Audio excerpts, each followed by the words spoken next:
Yo, what's What's up? What's up, up? What's up? What's up? everybody? What's up? What's up, bro? How you doing, man?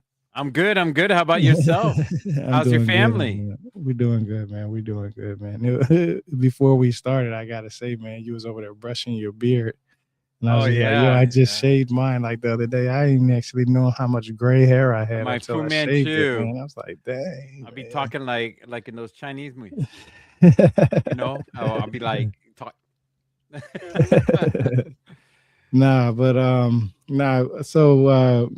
and Fat Jesus Live been talking a lot. He's an anthropologist, educated individual, very interested in a lot of ancient texts and history and stuff like that.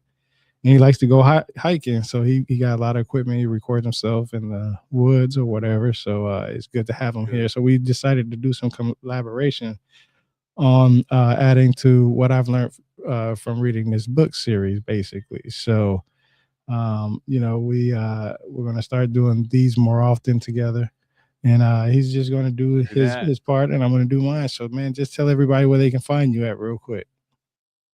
Well, all you have to do is type Fat Jesus Live. I'm an international streamer, and you can find me almost anywhere if you want to go ahead and I'm broadcasting right now live, in fact, and I'm copy and pasting actually. And you could look at any social link. If you're in another country, I'm even in China.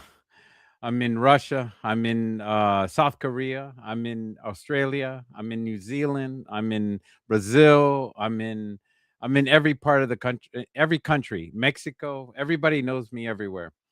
I might not have large numbers in one place. You'll see me in Twitch gaming.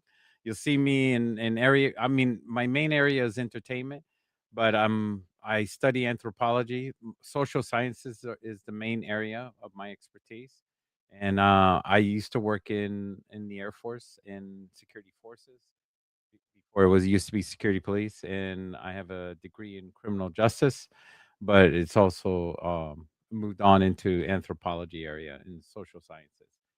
I just didn't want to keep on going in criminal justice, but I know how the criminal justice system works, and I know how.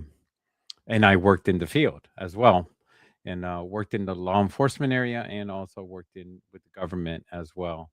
So I know how it feels. I know both sides of the world, and I working with the government and being on the other side as well. And I have both visions, which is pretty awesome too. So you'll see me in podcasts and talk shows about certain things about the government as well. So I am a fountain of information. And I'm always providing some information. And anthropology is about certain things like that, like social sciences, people. My favorite thing I always loved to do before I got into anthropology was people watching. It's the most weirdest thing. It might be creepy for some of you, but I just really enjoyed it. I love hanging out in Miami Beach, sitting in one of the patios, in Miami. If you ever been to Miami Beach on Lincoln Avenue, anybody, you could sit down outside and there'll be tourists everywhere, and you could just sit down and just watch people. And it was just a fountain of people of all different places just walking by, talking different languages, communicating their mannerisms and how they moved, how they talked, how they did things was just inputs. It's just purely a lot of things going on. And I was able to communicate with other people if I wanted to, but it was more watching than anything and learning, just learning how people act. And people are mostly polite. People from other countries are mostly polite. And some people would say, well, that's because they're in our country. That's why they're polite. But if they go back to their country, they're not polite. No, that's not true because I travel to other countries and they're polite. So, oh, it's because you're a tourist and you went over to their country. They're going to naturally be. No, I travel to like the untouristy places. I traveled. Sometimes I rent a scooter and I travel out. Even I end up in places where I shouldn't be ending up to, and still people are polite to me. And I mean, it's just the way I am. It's just I have to explore. I just have that energy to explore, and I feel like I need to communicate. So let's go on with the what our book review is and what we have today. Tell us about it. Oh, we can't hear you. That's right. I hit the mute button. That's why. So I got the two books right here. You know what I'm saying? We're going to go over both of them. So it's interesting you say you like to go explore because when I was a little kid, I used to always go explore too, get on my bike, go in the woods, play war in the woods, stuff like that. Hide and go seek in the woods, running and Same, jumping in the trees, doing all that same. stuff, always doing something crazy. And, You you ever know, found that one place? It's like Harry Potter. It's like you find a place that's magical, like yeah, nobody yeah, it's in the else. woods. Yeah, it's in the Yeah, woods, in the yeah, yeah, yeah. backwoods. Yeah, It's that's right. like untouched almost, like Yeah. is undeveloped and something like that. And you don't care about anything when you're a kid. Yeah, you're not You thinking don't about the snakes. I mean, ticks. you are. You're You're not not thinking thinking about about the ticks. ticks. You're Yeah, not thinking yeah. about the animals that's out there, The all homeless the people. yeah, Yeah, especially yeah, that too. You don't I mean, think about that because they were in the backwoods. I mean, you didn't really yeah, that's true. think about stuff You like don't that, think about the dangers. You're just Yeah. your mind doesn't really think about you're gonna get kidnapped or anything like that. Yeah. You're just off in your own brain, just and nothing didn't happen to me, thank God, right? Or nothing happened to you. But yeah, but no, seriously, the adventure within us, I mean, it starts very young. I mean, we were kids not even thinking about this, the dangers that we had out there. I knew when I came up to something that wasn't familiar to me or looked, out of the ordinary, depending on how it looked, I was cautious on it. I mean, I knew about how to identify a certain type of snakes. I'm not really good at it now because I'm not in the woods. I am in the woods now, like I used to, but I'm more cautious. I'm not walking in there not like, oh, and I'm not worried about snakes. Because I actually took my family up to the Okmulgee Mountains up there in Macon, Georgia, one time, and we was walking, and there was a snake in the path. I wasn't tripping because you see that stuff all the time. You see that at fishing and stuff like that. But because they won't come towards you. You just sit still, wait, chill, let them do what they're gonna do. They're looking at you just like you looking at them. You know what I'm saying? They're not gonna come chase you down. You know what I'm saying? So it's knowing this stuff growing up. I'm like, okay, I'm more cautious looking at it. But when I was younger, seeing that same snake, I'd have probably never even really realized it until I seen it moving because it's so camouflaged. You know what I mean? Yeah. So, and then doing all that stuff, taking your bicycles and and going through just everywhere. I remember like when I was in Germany as a kid, there's like this mine.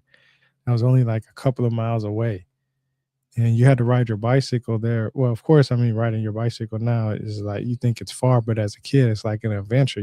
Man, I want to get on my bike and ride as far as I possibly can, and you don't even care how much energy it takes to get there, right? So you get Right. there, and then so it's the adventure. So with these two books, this is where it comes into play with these two books. True. So there's a lot of argument about did we come from Africa or did we enter Africa, right?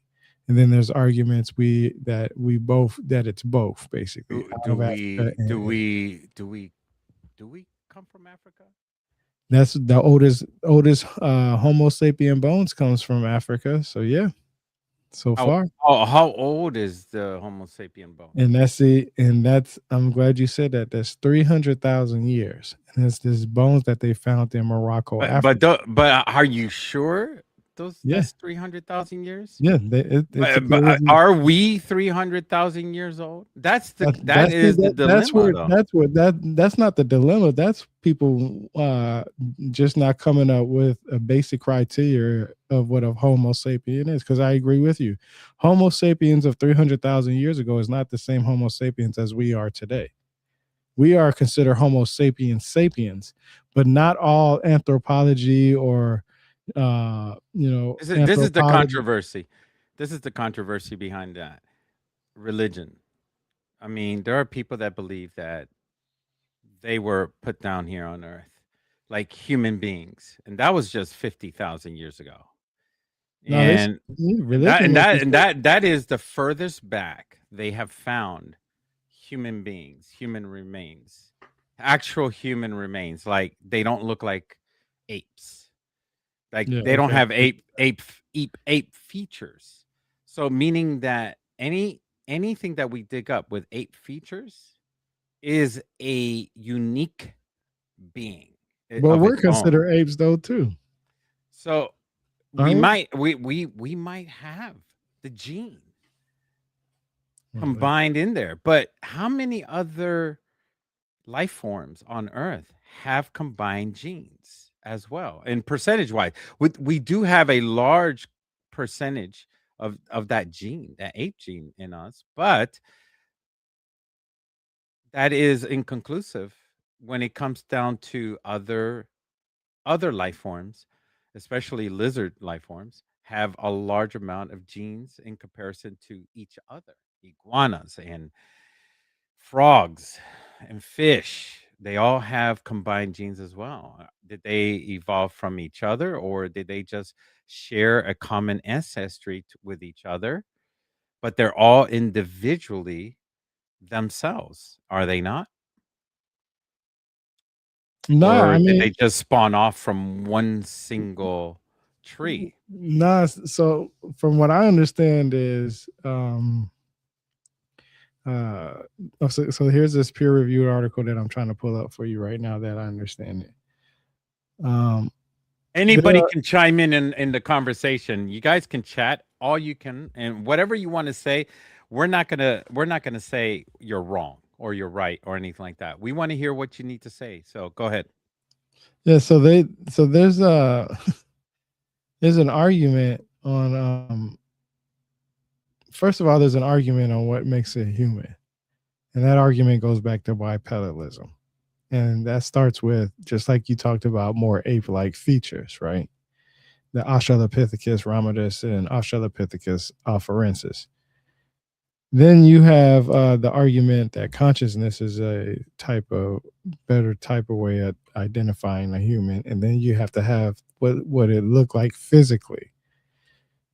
So it would be anatomically like us: head, shoulders, arms, hands, fingers, torso, legs, feet, toes, So stuff like basically, a bipedal creature or that. bipedal being. Yeah, but see, this is where it comes into your lane where you talk about tridactyls and that those are considered a type of possibly human type species. So the word human is just described on different criteria and is used for whatever narrative that people are trying to create. There's no one mass. Hey, I can pick up a Webster dictionary and everybody's going to follow this definition, because not And everybody's and going to and follow I it. just want to throw in a plug in for Tridactyls, tridactyls.com with Professor Ed Casas that he will be on when? Tomorrow?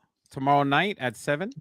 Yeah, so Yeah, tomorrow night at 7 p.m. And he talks about the tridactyls that pretty much are found in Peru in near Nazca. Now they found out that it's not in Nazca, Peru, but because Jamie Masson believes in aliens and think those are aliens, but we don't believe they're aliens. We believe that they're just a unique being that is part of Earth and that share the Earth with human beings. right, Now, for right. religious people, they think they're Nephilims and they died in the flood. And that's why they're buried in that area. Some religious people believe that they're Nephilims. They're just part human, part part angel. Yeah, There could be a possibility, but that's mythology. There's no proof of that. We don't have any conclusive data because we haven't studied them enough. They're less than 20 years we have found them, and we have talked about the Paracas skulls, and they have had close to 100 years of studying them. So we don't have that a many amount of many years of studying the tridactyls. The yeah. reason why I even brought up about the 300,000 year thing is because every time we find something that is very old, it usually doesn't look human at all. It looks ape. And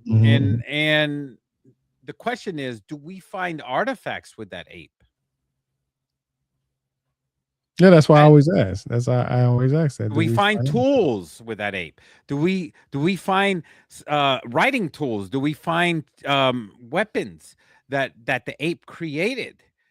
Or do we just find the ape itself by itself without clothing and naked, and the clothing pretty much fall has degraded. Pretty much, we say it's degraded. But how did the ape, or how did the being, let's just say humanoid being, how did it survive without the clothing? I mean, how did the clothing not survive, and yet all the other parts have survived? So they try.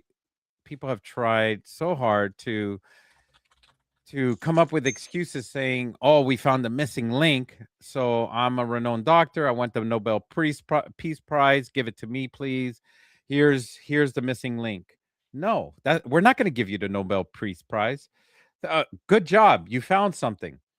You probably found a whole new race of beings, a whole new species of beings that hung out with humans and made half human, half ape humans. Who knows? We don't know anything of what was happening. We do have some text about don't didn't half humans. I mean, half human hybrids, or let's say, for instance, what are they, Cro-Magnums, Yeah, Cro-Magnon. or Ice Yeah. Age, were Yeah. were intermingling and having children with humans? I think I've seen that. Have you heard about that? I've heard a lot of different things. Yeah, I've heard of that. Yeah, like They even had a movie about that, where they one person is saying is you don't know anything. So I want to know what they mean by that. So while we're waiting for that, that's a good point because I want to know because like look, uh, I don't. I've always said this. I don't know anything about the tridactyls in order to make an argument. The only thing I can say is that there's enough evidence to say they're real because for one, you have the physical evidence of it, so you can look at it and examine it, and then two, you have the DNA analysis, and then three, uh, you have a couple of peer-reviewed articles. I got to still find the one that I showed Ed Costas. I told him to take it down because I said I forgot. I forgot to save it in bookmark. So some Mobley says that 99% oh, figure okay, never actually mind. He's the talking. Okay, okay, never mind. They're not talking about you. Never mind. No mind. the Never mind. DNA sequence similarity between humans and chimpanzees are closest living relatives, not plants like lettuce.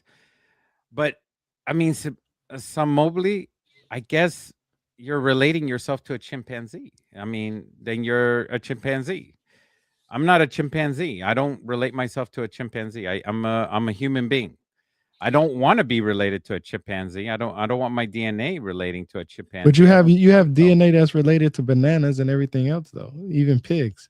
You know what I'm Yeah. saying? We have our DNA is shared throughout the world. It just is it's just found more in other places. But that it just makes me okay. So this is where it becomes But my into question is, why does my back hurt every single time I drop my hands and my arms down to the ground when I'm trying to gallop around? Look at whenever I come around like this, because your ass is almost going fucking like 50, this, 60 my years old, back is bro. hurting, people. Because you like It 60 is years old. hurting. I can't. No, it doesn't matter. I don't see apes at my age Hey, do that going one more around time. Do doing that one that. more time. Do Look, that one I more mean, I time. mean, I'm going around.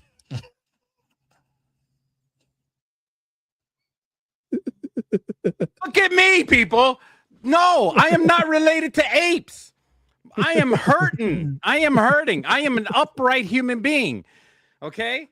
If I was related to apes, it would not feel painful. how you I know would how you feel it would how feel you know natural. how you know a 50-year-old ape doesn't feel that? I'm pretty I sure that I 50-year-old don't know. ape. We need to hook them up to a computer, I guess. A wireless computer, put a brain chip and say, "Are you okay?" Oh shit, bro. Oh shit. That was funny. That was funny. You know I'm clipping that, right? You know I'm clipping that, right?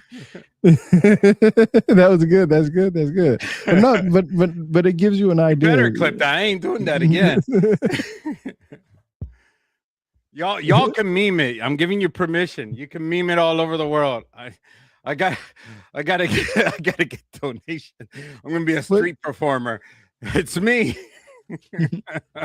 no, it just makes me wonder because look, I've read Darwin's books. I literally read his books. And if you read his books, he even says in his books that he revised his books. So if he said something a year ago, 6, 7 years later, it could have changed. But he doesn't say it, but he does. Okay, so this is where the contradiction comes Even in. Stephen Hawkins revived his theories too Yeah, yeah. It's before he people. died. Some of the best people that I follow are the ones that, or that I like to follow, I should say, are the ones that are not scared to revise their work. They're not stuck in that same thought. Because if you're making a theory based off of information you have right now, and there's actually more information to be found, and you know there's more information to be found, then why are you stopping your theory there? It might have to be revised to fit a new Thanks, Stig. theory. You know what I'm saying? So Yeah. Stig is clipping clip, my clip. What it was at 20 minutes. Hey, clip that. Let me see if that works. I guess you're supposed to say that in StreamYard, and it's supposed to clip it for you. But I'm gonna write that down just in case, just so I don't miss out on it. But yeah, this is what I don't understand. Um, I feel like so we Darwin says that we come from a I think we should just continue on with the book. no, this is what this book is going to get into. So this is perfect. This is why this is opening into this book, because this book right here, book one, is basically the prehistoric culture. So it's going to talk about everything that we talk about. And what I'd like to do is I'd like to have a little bit of talk about the book before I jump into it, so people can see. Okay, because we didn't research this. We didn't rehearse this. And I tell people I don't rehearse. I don't go in there and look at the tabs and rehearse what I want to say. I just go naturally, because this is for me to refresh my memory. So now that I can talk to you, somebody else about it, or if I talk about it enough, I'll remember it. So this book one is going to talk about basically what we talked about. It's going to talk about what is black. I wanted to say, when people hear the word black, it's always an automatic bad looking thing. Well, from what my research shows is that black just means from light brown to dark brown. That doesn't mean African Americans, because, or every black person you see like on the street, because there are people who are Haitian who do not consider themselves black, right? You can't go to them and say, "Hey, you're black." They're going to be like, "No, I'm Haitian." Same thing with the Jamaican, same thing with the Dominican. You can see there are Dominicans out there who are dark as, the darkest black person that you probably seen in Africa, or close to it at least. And uh, you go up to them and say, "Hey, you're black." They're gonna say, "No, I'm not. I'm Dominican." You know what I'm saying? Oh, So it's I've seen, and there's a lot of problems with that. So, and tell people what you've researched about this individual, because this individual is very interesting, and I'm going to get into it. And I talked about it my last show about how I'm going to get into this individual. So tell everybody what you found out and researched about this dude. well, the writer is Dr. Supreme Understanding, and I found him very interesting. He's an educator, and he started off. And here's the interesting part about this educator: he received his doctorate degree when he was 27 years old. So, um, he wrote a couple books when he noticed that there was a disparity in his community, or in the communities, especially in black communities, and which are the minority communities, and it affected his communities mostly. And and he felt that he needed to reach out more to his own community. So I'm so out of breath right now for jumping around, fat Jesus. And Nah, take the take a doctor, break. Take a break. So yeah, I'll take over. So yeah, so he was so he's Indian from India. His family's from India. So yeah, he's seen a lot of a lot of incorrect information. No different than how we have conspirators of today and UFOs and ancient aliens, right? There were black people, light brown uh-huh, to dark brown individuals who's seen history being told incorrectly. And they yeah, can tell by reading books that predated before the real change of, of slavery. Uh, I'll give you a good example. One of my favorite authors and historians out there is Godfrey Higgins. He's supposed to be a Mason. I'm not sure on what degree, but there's always everybody always says 33rd degree. I don't know why everybody says that, but people say 33rd degree. And he had these books called Aneclipses Volume 1 and 2 and Celtic Druids. And he basically said these individuals came from India, right? Not so much as Africa, but this was like in 1833. Like over in, in Asia area, that's where humans started mostly. Then because like you said, the guy is named Dr. Supreme Understanding. So that's not his okay, so that is his real name, but that's not his birth name. So did you read anything about the five percenters? yeah. His Doctor Sujan K. Das is his real name. Yeah. His, So yeah, it's his pen name. what do you understand about the five percenters? Well, the Nation of the Five Percenters. Basically, he used to be part of Nation of Islam. And he was, I guess, what I read about, he was not comfortable with the Nation of Islam and the direction it was going. So he joined the Nation of the Five Percenters after that. So they broke apart. Nation of Islam had a couple people that broke apart and formed some of their own groups, as far as what I've read and understand. I've Sujan K. Das is still writing books today, and and honestly, he doesn't look Indian at all. He feels like he is part of the black community. Well, that's funny you say I that look at a because picture. I mean that you say that because my hair is damn near down to the middle of my back. And I can tell you right now, I have an African American father and a German mother. And my mom's also has a little Turkish in her and some other stuff because I found out all the stuff I was mixed with. But anyway, predominantly from what I know and seen. And when I was younger, I didn't have long hair, right? I didn't have long hair. You know what I'm saying? It was short, and I always used to wear fitted hats. Like I used to always wear some type of fitted hat, baseball, basketball, some Love type of hats. football, yeah, just or a snapback or something like that, right? And you know, it's still so funny that I say that because just the other day, okay, so I like to wear cowboy attire. So when I was a little kid, I always liked Cowboys. One of my favorite games out there right now is Red Dead Redemption 2. I might just start playing that and streaming that because I love that game a lot. I grew up. I didn't grow up I around have that game. Cowboys.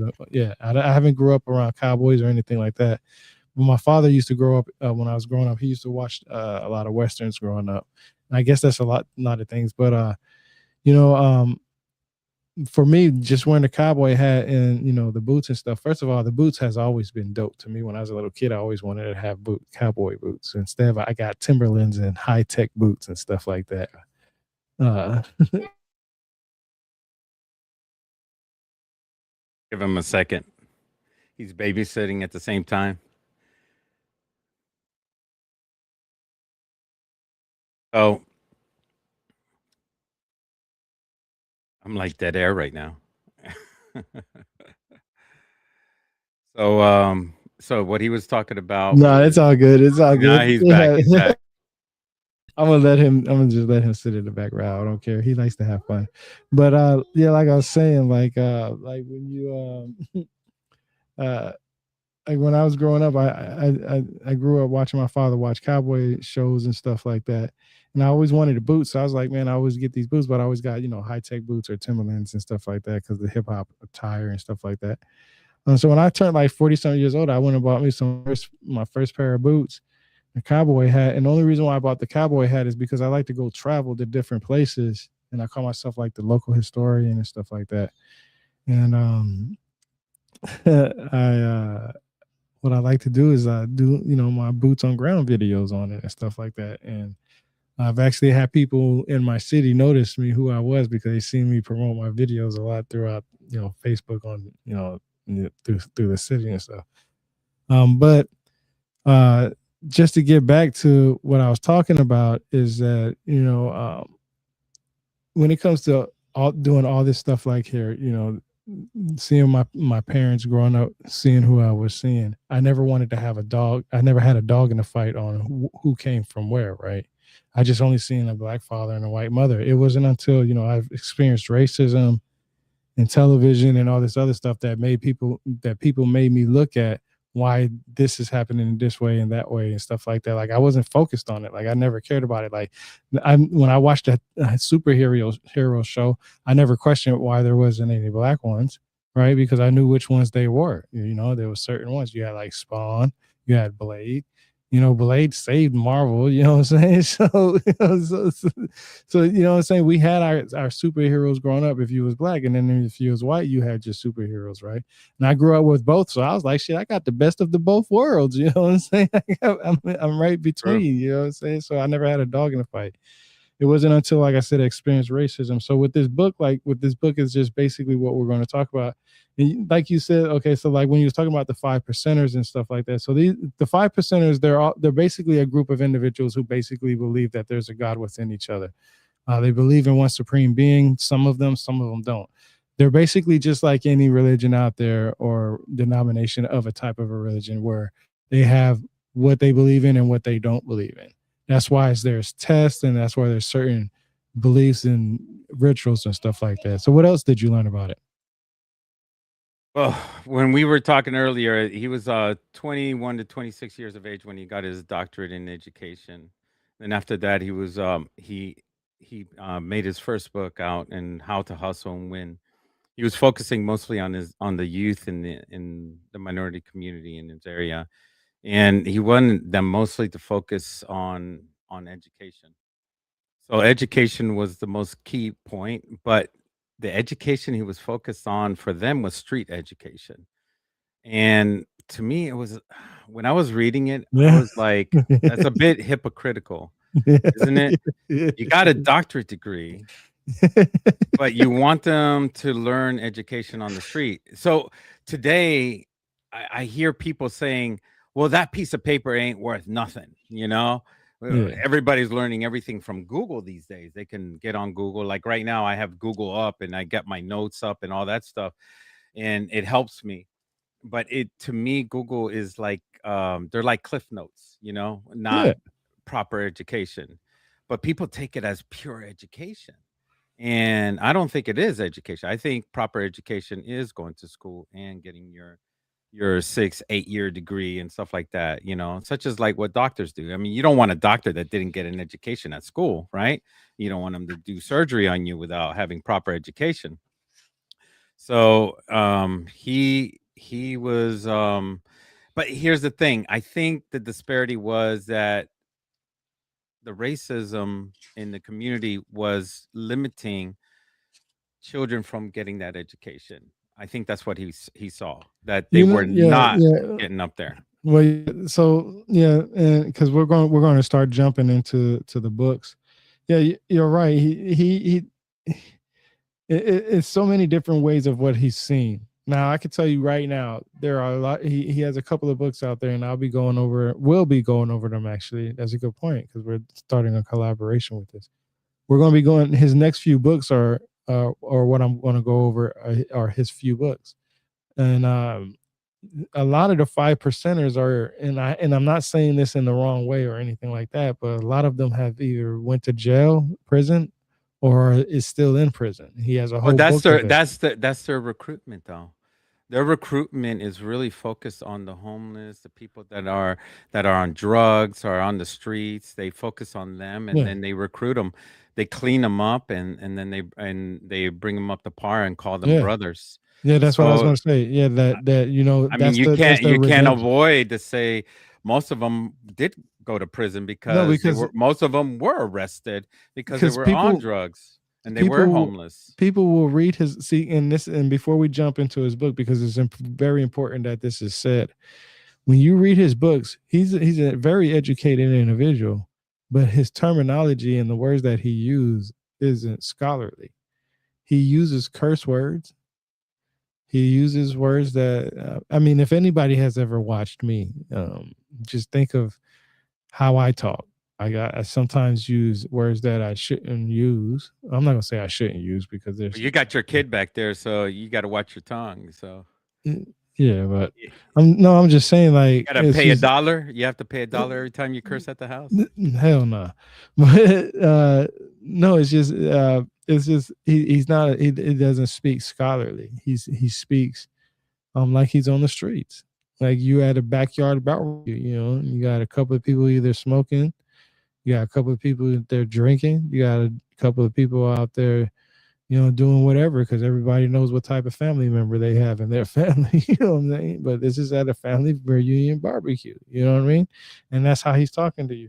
But this is what's interesting because we're going to go to the first part, the first half. So I was telling you earlier, You know that doctor he started transforming himself, and I wanna give him a chance because this author I was very interested in him, reading about his life because when you start off in the early ages of your life, you really don't know what you're doing. You don't really understand what your path is when you're young, yeah, yeah, and people are determined to know who they are by who their parents are. So his parents raised him and communicated with him, taught him, and showed him a certain path.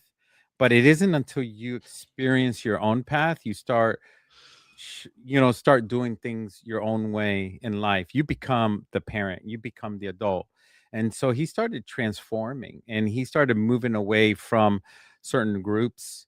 And then he started forming his own group. And then he moved away completely from those groups.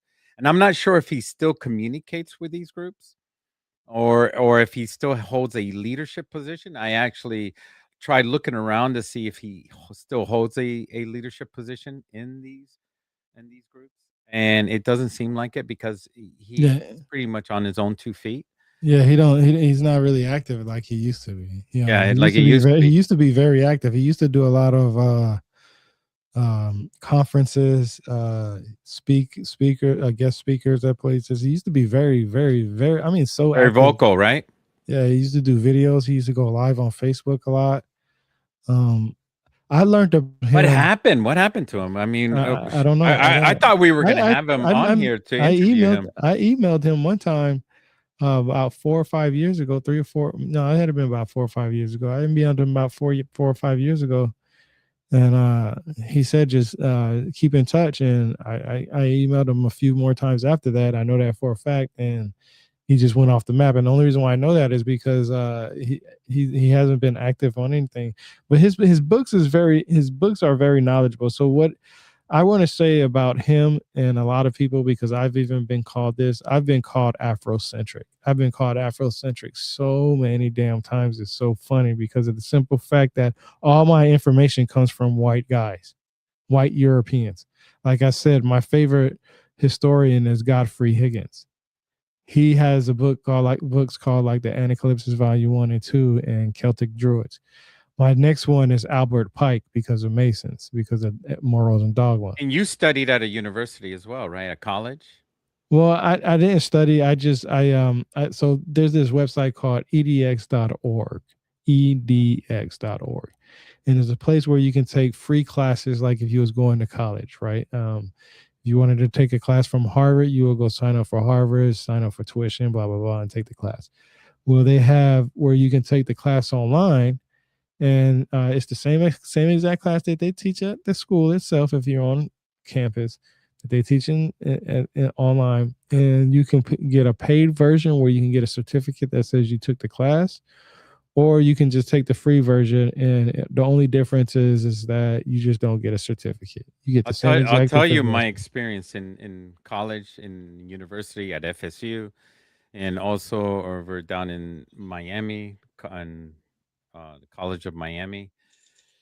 Um, I tell you what, they have a curriculum, and the teachers are told to teach a certain curriculum, and it's not fake. It's not fake news.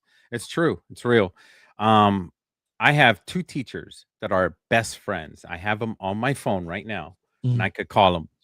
And one of them is a social science teacher, all right, and that's Freddie. And the other one, it was my one of my criminal justice instructors, and he teaches a variety of stuff too. Both are head teachers in the college. So and I communicate with them through Facebook, and they're always busy. They have their own things. They have written books and all that stuff.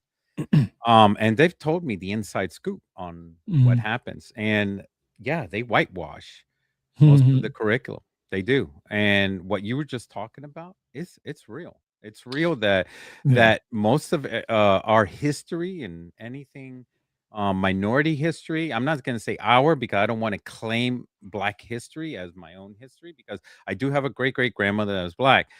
And so I don't want to say, "Oh, I'm black, 100% black." No, I'm saying that I'm a minority. Well, But history says the one drop rule, yeah, 1% rule. That I mean, that's what it says. yeah. Yeah. Well, I'm black.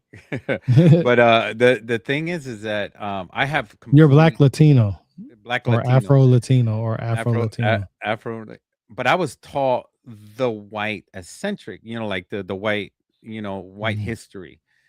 But I have a mind where my father taught me to learn both sides of the fence. My Mhm. father, rest in peace, he taught me like don't ever follow the same path that someone always say. Yeah. Always study both sides. Always look at everything. I'm Catholic. I studied Catholic. I went through the whole Catholic thing, and I was a 100% Catholic.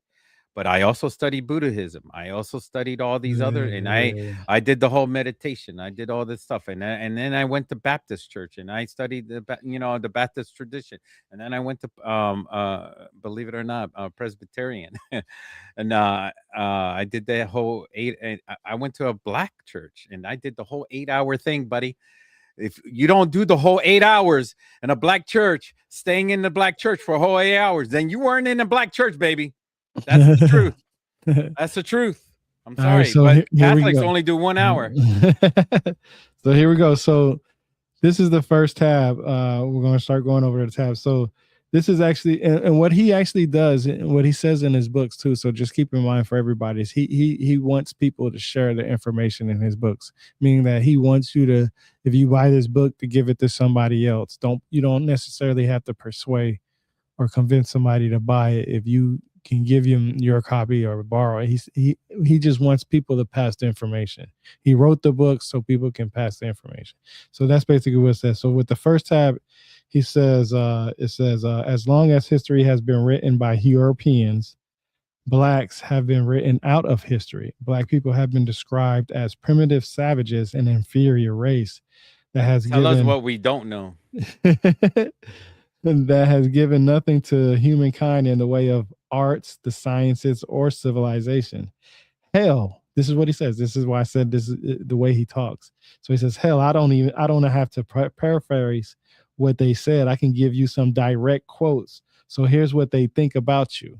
So this is direct quote. So this is what I like, and this is what I was telling you about when it comes to evidence. If somebody who has been held on a pedestal and they quote something, that means what they quoted, most people are going to agree with.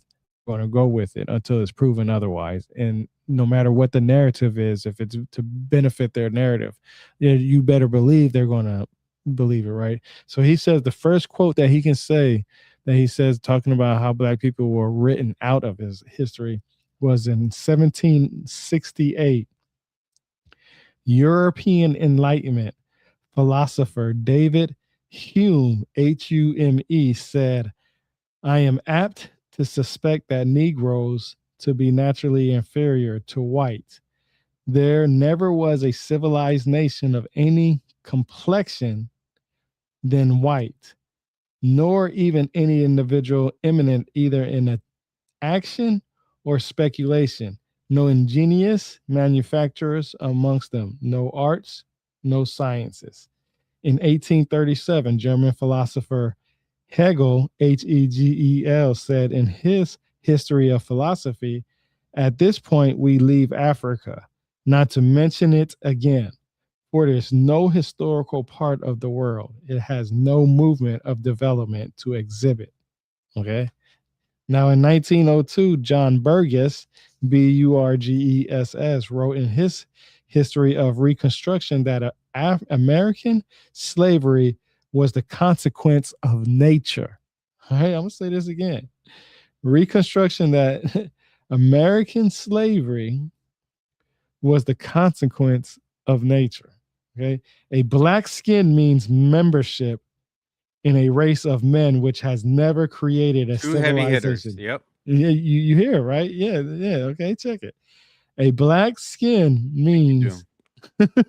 nah, it's about to get deep. It's about to get deep. Check it. I know it hits you hard. You got to stop and think, right, well, did this motherfucker really say this? Right? So here we go. Here we go. He says in another one in 1902, John Burgess wrote in his History of Reconstruction that American slavery was the consequence of nature. A black skin means membership in a race of men which has never created a civilization of its own kind. There is something in natural in the subordination of inferior race, even to the point of enslavement of the inferior race. Okay. Now, this is what doesn't make sense to me. All right. It says right here on the next tab, it says, and I get what doesn't make sense to me after this. Some people argue that racism is a byproduct of economics and that prejudice against black people was developed mostly Oh shit. justified. Black people I'm was sorry, developed. guys. I'm sorry. No, no, Eh, no, no. No, no, That's I'm sorry for cutting you off. You know, I get emotional. I get a little emotional when I hear that. When people say economics, yeah, come on now. Whoever's controlling the economics is the one that is causing all the. Yeah, I'm sorry. Go ahead. Go ahead. Keep going. it says some people A argue whole that nother rabbit hole. that's what I'm telling you. His books is it's crazy. What I'm about to share is not even the tip of the iceberg in what's in these books. Like I always say, I only share what I've reviewed and what I've learned. And then I talk about what I understand because of my research on it. And he, like I said, he says some people argue that racism is a byproduct of economics and that prejudice against black people was developed mostly to justify the horrors of the transatlantic slave trade. Not true, he says. He Why are we says, giving excuses for other people? That's what that. but that's why he says That's not why he true. said not true. Yeah, Yeah, yeah, but yeah. I'm adding to that. Why are we giving? I mean, Exactly. I'm using terms that we would use today. Why would we be giving excuses for people that are trying to whitewash our history? You know, like No. why are we doing this? Why are we letting them get away with this and then say it's okay, you know? Yeah, It's yeah, okay. yeah, It's yeah. all right. I mean, it already happened. Why are you fighting this? You know? Why are you fighting this? You know, let it happen, you know? It's already done. We already paved the way. We laid out the foundation. We set up the banks. The loans are set up the way it is. The laws are already put up. Don't argue. Don't argue. You know, forget it. Forget it. About the curse. Go, keep going before I go on a rampant curse factory here. Go ahead. So it says, yeah. Jesus. So he continues. He says, it is true that many Europeans revered Africans before the 1500s, but we have to study history holistically. The ancient Greeks and Romans may have idolized Africans, but this was in the infancy of European civilization. Later events, when they were more powerful, allowed their true sentiments to come out. First, we can study the Punic Wars and other historical conflicts between Europeans and Black people. Then we must look at the growing hatred for Black people during the Moorish occupation of Europe.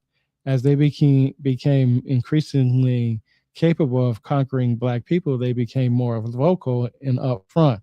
But the fall of the That's what Moorish they called Empire was, equality, right? Is that what they yeah, called equality? yeah, yeah. More by the fall of the Moorish Empire, racism was out in the open. In reality, it had already always been there just as it is today. So this is what I understanding about the Moorish people. Moorish people are basically a group of black and white individuals. They were mixed. They were mixed, black and white. So here in America, if you're black and white, you're considered black. But you see how that gets kind of confusing right there? So is black people conquering black people? Of course, Arabs are pretty racist. That's But right, dude. A lot of people are racist. Even Japanese people are racist. but Everybody this has some kind of form of racism in their culture. It is kind of something that they passed on to through their families. I mean, through the family tree. They want their daughters to marry somebody of their own race. That's pretty much how it happens. The Arabs are the same way. Even Samaritans, and how many Samaritans are left in the world today? Huh, what Rebirth? by haplogroup, by DNA, or by Yeah, by culture, and DNA. I mean it's a Like small 800, like percentage. 800 to 900 left on the earth. They're in extinction. We're we're all human beings. We're flesh and blood. We're pink inside. It doesn't matter who we are. That's what I believe in. It doesn't matter if you're black, white, Asian, or anything. This is all these details are. This is what makes us go to war and kill each other and all that stuff. But these are cultural wars that we're basically talking about. We are losing our identity. This is the part where people are fighting about right now. This is what this book is about identity, and us growing up and just getting and reclaiming our identity is important as well. So, and what about the Samaritans? And the Samaritans have been having sex with each other. Mhm. They're having their own babies, fathers and daughters and everything like that, so they could keep it in the family. And they have found out that it has become a very bad thing. They're having children with birth defects. So they're having Turkish people that are close to DNA related are coming down, and they're trying to reclaim their birthright.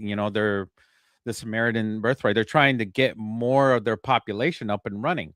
I don't know if that's a good thing. I don't know if that's a bad thing. I don't know any of that stuff. All I know is that that's a good, clear example of a race of people that are becoming extinct. That is the oldest in Mhm. history, that have been around longer than anybody else as far as pure DNA.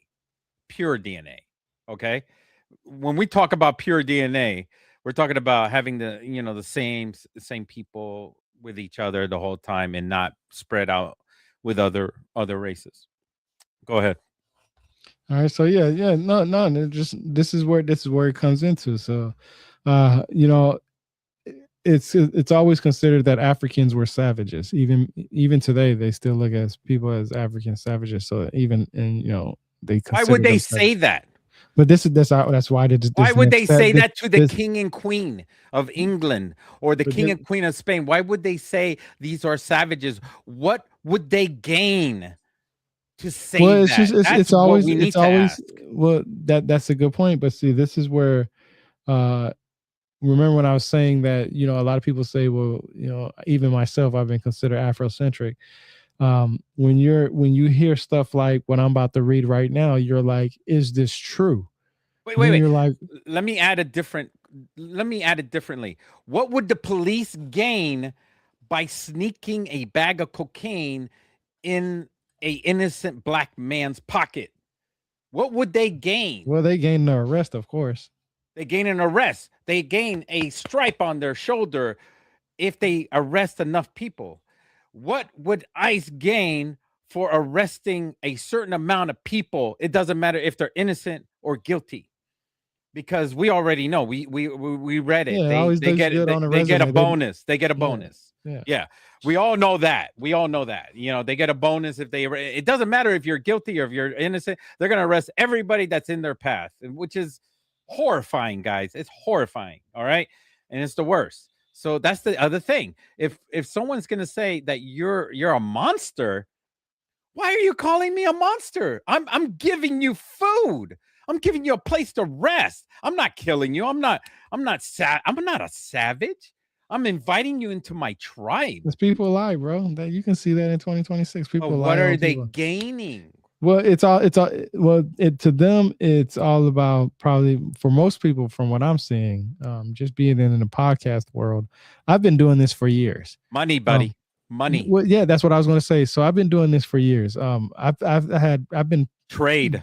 I've been having podcast discussions with people for at least 6 years easy, and now it's a real big thing. I mean, before it was a big thing that it is now. Like I've been doing it like for 6 years hardcore before everybody started doing it on Twitter and all this stuff. You see it on YouTube all the time and stuff like that. Most people were, basically solo, but I was always going out there trying to find different people to have discussions with. And True. I started this, some years ago, and what I've learned is just like you said, it is all business. It's all money. I can easily flip this and make a business out of this, and probably make a lot of money from it very easily. I would just, first of all, I would have to put time into this to the point where I'm working nonstop, In meaning fact, that. in fact, in fact, people, he has a book that you could go buy in Amazon.com right now Oh yeah, yeah, and yeah. support him. Then that's very important right now that you can think about that because he is You making gotta moves. cap- Rebirth of the World is making moves, and he Word, has a word, book. And word. go read it. Go read that book. That book is freaking phenomenal. And I appreciate you saying that. It's just, like I said, a lot of people do this for business sake. They want the money and stuff like that. And that's why this part right here makes sense, because this next thing that I'm about to read is very interesting, because you hear about how, black people are savages, make them look like they're not worth anything, so on and so forth. And it's kind of, this is where it gets contradictory at when I was talking about the Moorish people being both black and white. And here in America, we consider anybody that's black and white, they're black, right? So he says right here, he talks about, so who were the real savages? So, and what he was talking about was that Africans had to teach Europeans basically about sanitation. We came from a civilization that had sewers, flushing toilets as early as 3500 BC, but as late as the 1800s, Europeans used chamber pots, which they poured out the window when they were done. Now imagine what's in the streets, but a lot of that was cleaned up by the huge rats and pigs they had running around through the streets of Europe at the time. You can imagine the health complications. When Europeans came to North America, they brought the gang of diseases, most of which they came from animals, as well as their standards of hygiene. Fini Zainier, who wrote a biography and so on and so forth, about recorded that the Squanto tried without success to teach the pilgrims to bathe. So basically, what he's saying is that Africans or Moorish taught people taught Europeans how to bathe. But just before that, if you remember, the 2 pages before that, he says, uh, to see how racism started, you had to go back to, when the hate between the black people and during the Moorish occupation of Europe, where Moorish people were black. So it was really just black people hating black people, if you really want to look at it. And some of the black people were mixed with white, right? So, but that goes back to religion in a matter in some ways, because a lot of people consider Moorish people. Were the Moorish people Muslim, That's what I was going to say. That's what a lot of people. or were they Jewish? That's where a lot of people was going to get is that the religion of them, and there's an argument on their religion. Some people, I've heard some people say that they were Muslims, and then I heard some people say they were Jewish, and some people actually said that they were their original Jews, which was very fascinating to learn about. Yeah, it's very fascinating because the Moorish people were considered Jewish in the sense they ended up getting enslaved in Egypt. Now this is an extra. This is a really good tab, and I talk about this all the time. This comes in with the argument of building the pyramids, building Gobekli Tepe. This has to do with all that, and this is what he says in here. It's titled "The Ages of History: Neolithic and Paleolithic Ages." He says historians love naming things, so they can came up with something called the Neolithic, which helps them pin down the traditional origins of urban Big. civilization throughout most of the world. The Neolithic is a historical period, literally translating to the New Stone Age. It followed the Paleolithic Old Stone Age period and began with the rise of farming and other social changes. But the Neolithic isn't really a specific time period as much as it is set of a characteristics that a society can develop. Typically, the main features responsible for the Neolithic revolution were the systemic use of agriculture and animal domestication. For some time, the scientific community said this happened no sooner than 4000 BC, anywhere in the world, and much later throughout Africa and the Americas. But they were wrong. And that's actually true. A lot of people say about 4000 BC. They give credit to the Sumerians in some cases for that. But they were wrong. Researchers later found Neolithic cultures appearing in the Near East region known as the Fertile Crescent by 10,000 BC, and from there spreading eastwards and westwards by 8,000 BC. They were early Neolithic cultures in Anatolia, Syria, and Iraq, followed by Southeast Europe by 7,000 BC, South Asia by 7,000 BC, China by 6,500 BC, the Americas by 5,800 BC, and the Philippines by 5,000 BC. And so it appears that all of the scientific and cultural advances of the Neolithic period were introduced for the first time no more than 12,000 years ago. This is the story we'll explore in part two. So the part two is going to be the next book So we're I going to talk wanted about. to mention, and some people are calling me out. Yes, the Moors came after Egypt, but those are considered modern Moors. But in some modern movements, like the Moorish Science Temple of America, there is a belief that African Americans are Moors whose history extends back to ancient Egypt. While this is a powerful cultural and spiritual identity, it is not supported by mainstream archaeological or type sheet scientific evidence. So there still needs to be more research on it. I guess there's not a lot of research on the Moorish people extending back before Egypt, or before enslavement of the Jews. Well, like I said, Moorish, I mean, we really don't know what their 100% their religion is. But one way to identify a Moorish person is them being black and white. That's from my studies. That's the most simple, basic term, a Moorish person. I would be considered Moorish because I'm mixed with black and white. Yeah, I mean, you're looking at biblical stories when it comes to the type she. Yeah, is It man. gets I'm messy. telling. That's why I was going to say it just gets messy. But here, hey, check this tab out. This is what's a very interesting tab, and this is why I always tell people, just because you don't like somebody's name, Doctor Supreme Understanding, you don't understand or like the 5%ers, which he follows under, or still may not follow under anymore. Uh, Everybody has a bit of piece of information. You can hate somebody all you want, but blocking somebody when they have information and sources that you might need tells me you don't give a damn about knowing anything. You just care about being around the right people that make you feel good. I'd rather be around 100 people that hate me than 100 people that like me, and I'll tell you the reason I why. mean, I could be wrong. I mean, if No, you no, no. guys I'm gonna are, tell you the I reason why. mean, yeah, no, no, no. I'm being honest here.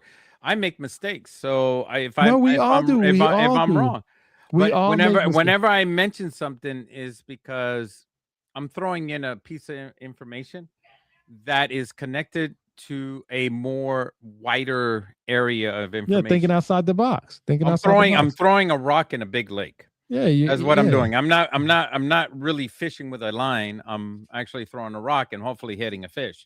Yeah. But the No, thing no. is that I'm expecting you to jump in, my friend, and tell me more about that information. And that's why we are a duo. Now, if I was by myself podcasting, I would have to come up with all the details all at once in my own way in the podcast. But since we're a duo, and this is talking to the chat, whatever I throw out there, he continues, and then he fills in the blanks, Yeah. and whatever he says, then I fill in some of the blanks, and we back and forth on that. Sometimes we have a third person, and then they fill in the blanks as well.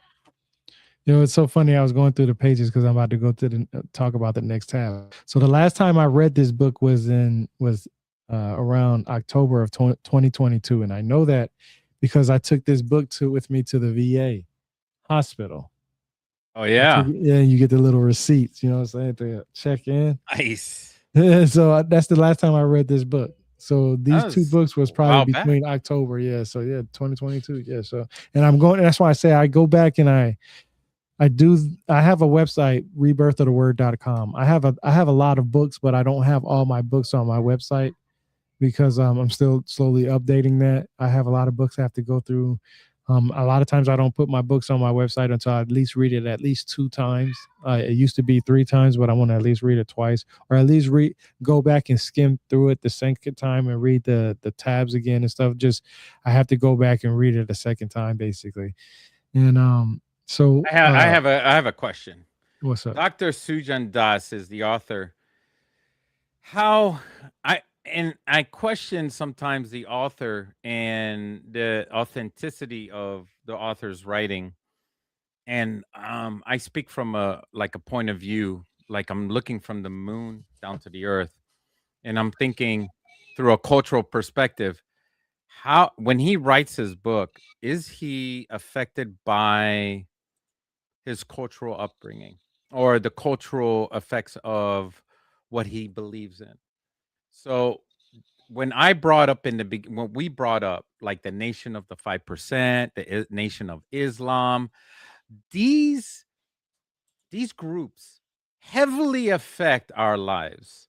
If we join those groups and we believe in those groups and we partake in those groups, that information, it's not like you hang out, drink a beer, and then you just live your life and then that's it, right?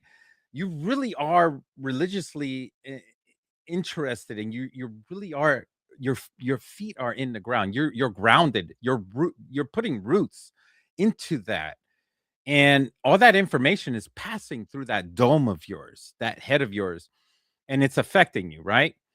It's like learning in college, right? It's everything that you're learning in college is going through your mind. You don't learn anything else. So everything that you teach anybody else, it's coming from that college and out through your mouth, and that's all you're going to have. You don't know anything else in life but whatever that college has taught you and whatever else your parents have taught you. So I question Dr. Sujan Das about his book and how he has written his book. Is it affected by his beliefs or in his past belief? And is it bias? Is his book bias?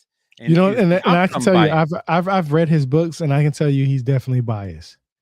Okay. I can tell but let me ask you, what does bias mean to you? Just keep it short. What does Bias it mean? is a is not giving the other side a chance to tell its story. Okay, Let's yeah, say, for yeah. example, I just want to make sure that we're it's always black, black, black, black, black, yeah, black, yeah, yeah. black, Okay, so yeah, and yeah, no yeah, white, white, yeah, white, white, yeah, white. yeah, yeah. It's So yeah, like, yeah, yeah, yeah. we're I in just wanted to college make is sure. like white, white, white, white, white, and no black, black, black. You know what I'm saying? And Yeah. then they tell you if you want to learn anything about black, go to Black History class. I'm like, that's kind of like gatekeeping, buddy. You know, No, no, no, I no. have to go take a class I on Black History just so I could learn something. I You asked know, that because I like to be equal here. I just wanted to make sure that I understand what your bias I want meant. to learn So about everything. I just so I love this free this this is information. I this don't is want to pay for interesting. it. So okay, so I'll give you a little quick history because I want to get to this next tab. I've always been into ancient aliens, conspiracies, not ancient alien show, but aliens, uh, conspiracy theories, scientists, everything that I pretty much wrote in my book, everything that you can possibly think of. I'm Bigfoot, cryptids, ghosts, demons, But religion. you live Yeah. out there in the Yeah. wilderness. I wouldn't doubt that you've seen some stuff. So I don't I have all these beliefs and stuff like that. Um, but and one of the main reasons why I don't follow Billy Carson anymore is because the only reason why I used to follow him, well, I didn't follow him for this reason. When this ancient alien stuff came about, he was the only black man that was talking about ancient aliens in the same sense of everybody else. And I was like, okay, everybody's talking about it. It's not just black and white people. It's not just Asians or Japanese. It's not just white and Japanese. It's every race is talking about this. But then I started saying, now I got to find these actually sources that people talk about, right? And I found out that, and I always say it, the Anunnaki didn't come from a planet Nibiru. They came from the depths of the sea because that's what they talk about in their text. But Billy Carson still believes they came from a planet named Nibiru. All right, so Dr. Supreme Understanding, this is where his bias comes from. He believes everything is black, black, black, African, African, African. But then when you go to read the mythologies in the African uh, cultures, you'll see that their myths are almost identical or close to some of the stuff that some of the ancient alien people might describe as their aliens. And even sometimes the Bible that talk about their God or the different gods like you find from around the world. I give a great example of this. The Dogon tribe. Those are African Oh individuals. yeah. Those are individuals that talk about people coming. Their whole mythology is the idea that we came from a different star system.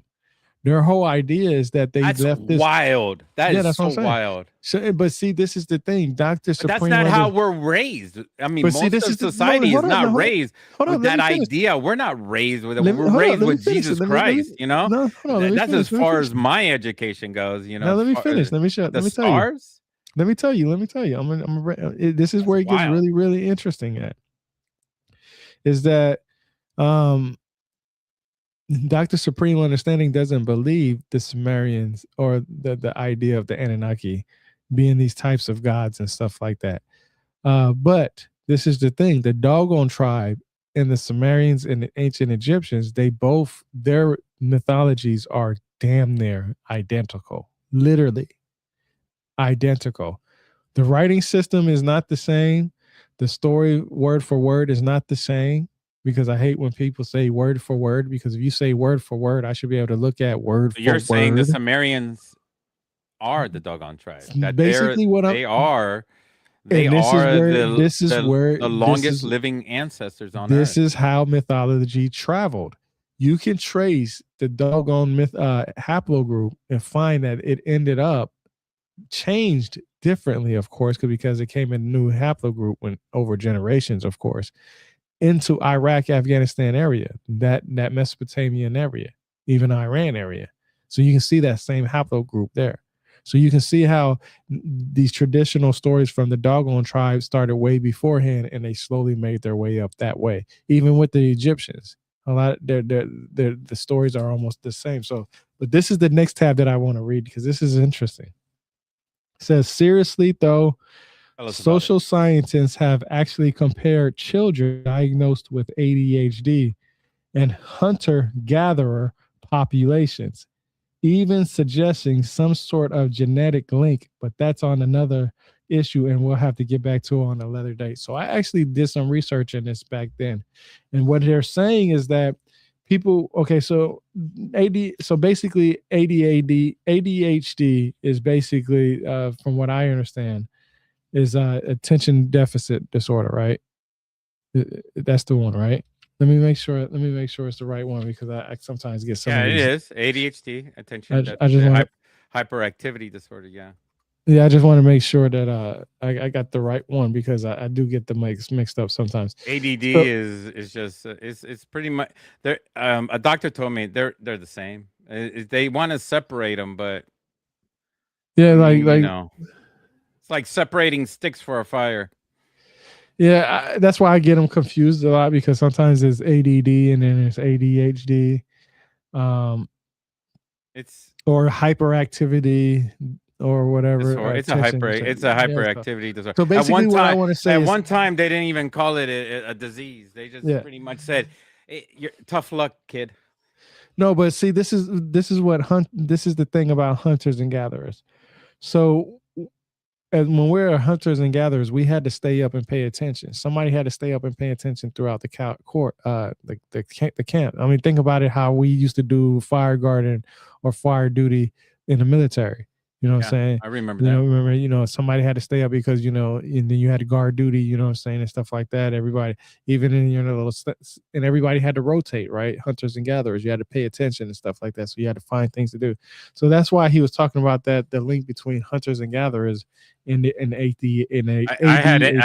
I had an M60 gunner duty, and that's the most dangerous one right there. You had to sit on the corner. You had your feeder on the side, and we had to watch out the side of of a sandbag city base, and the enemy could come at any time. And most of the time, they wouldn't come.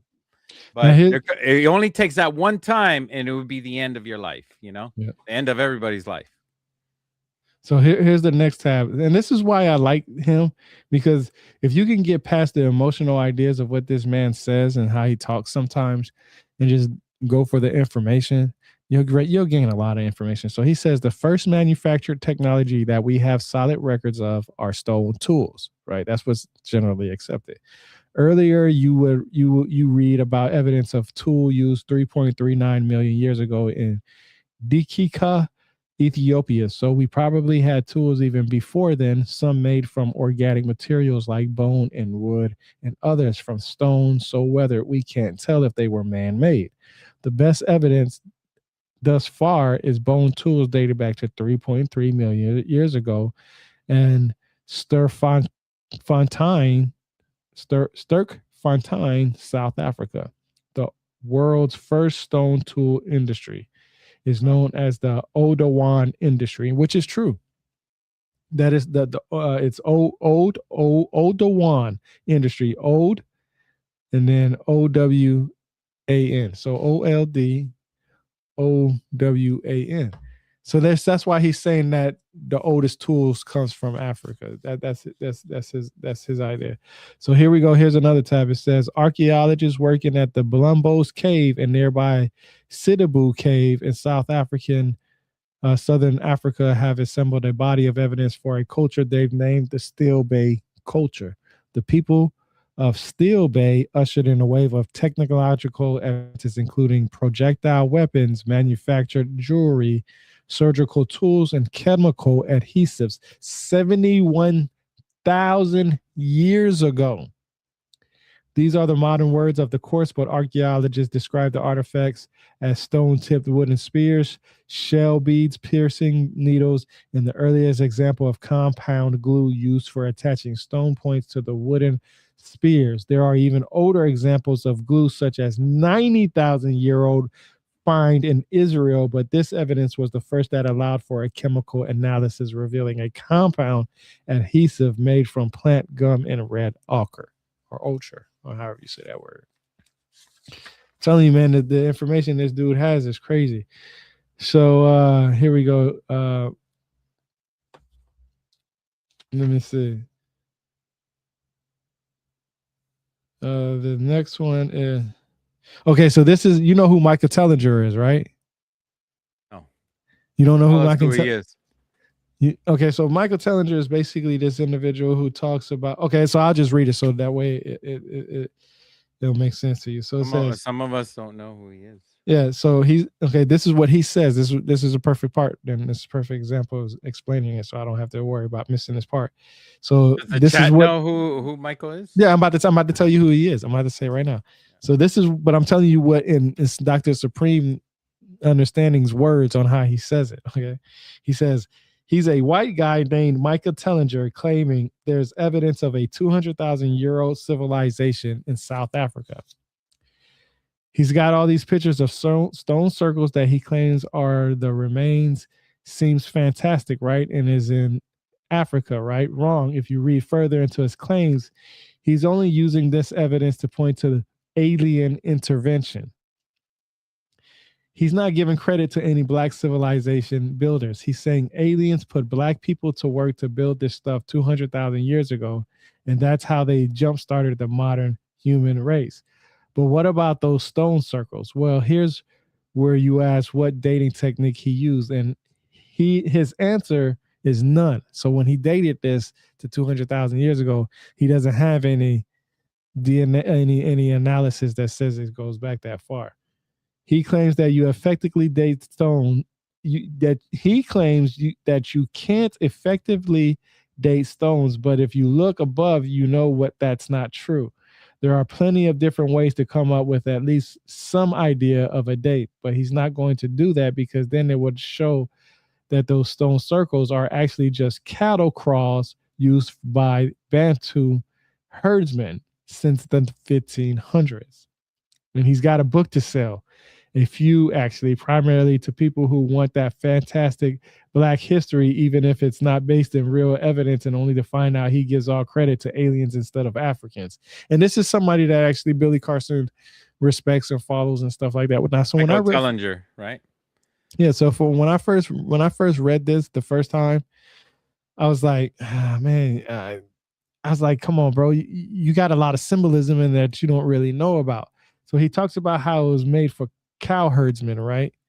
Well, Michael Tellinger says that those stones line up with astronomical data in the sky.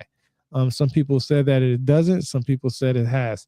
I'm not in a position to say either way. I can just go off of the information that's presented to me in front of me because I'm not able to go there with any technology and see it for myself. So I have to go off of what people say. So, okay, let's just say that it does or does not. That doesn't matter to me, whether it lines up with that, with the sky of some sort, anything like that at all. And they can tell by, like it's almost like a Stonehenge is what some See, people that's would where describe it. Dr. Das, the author, separated from the 5% because they believed that they were gods.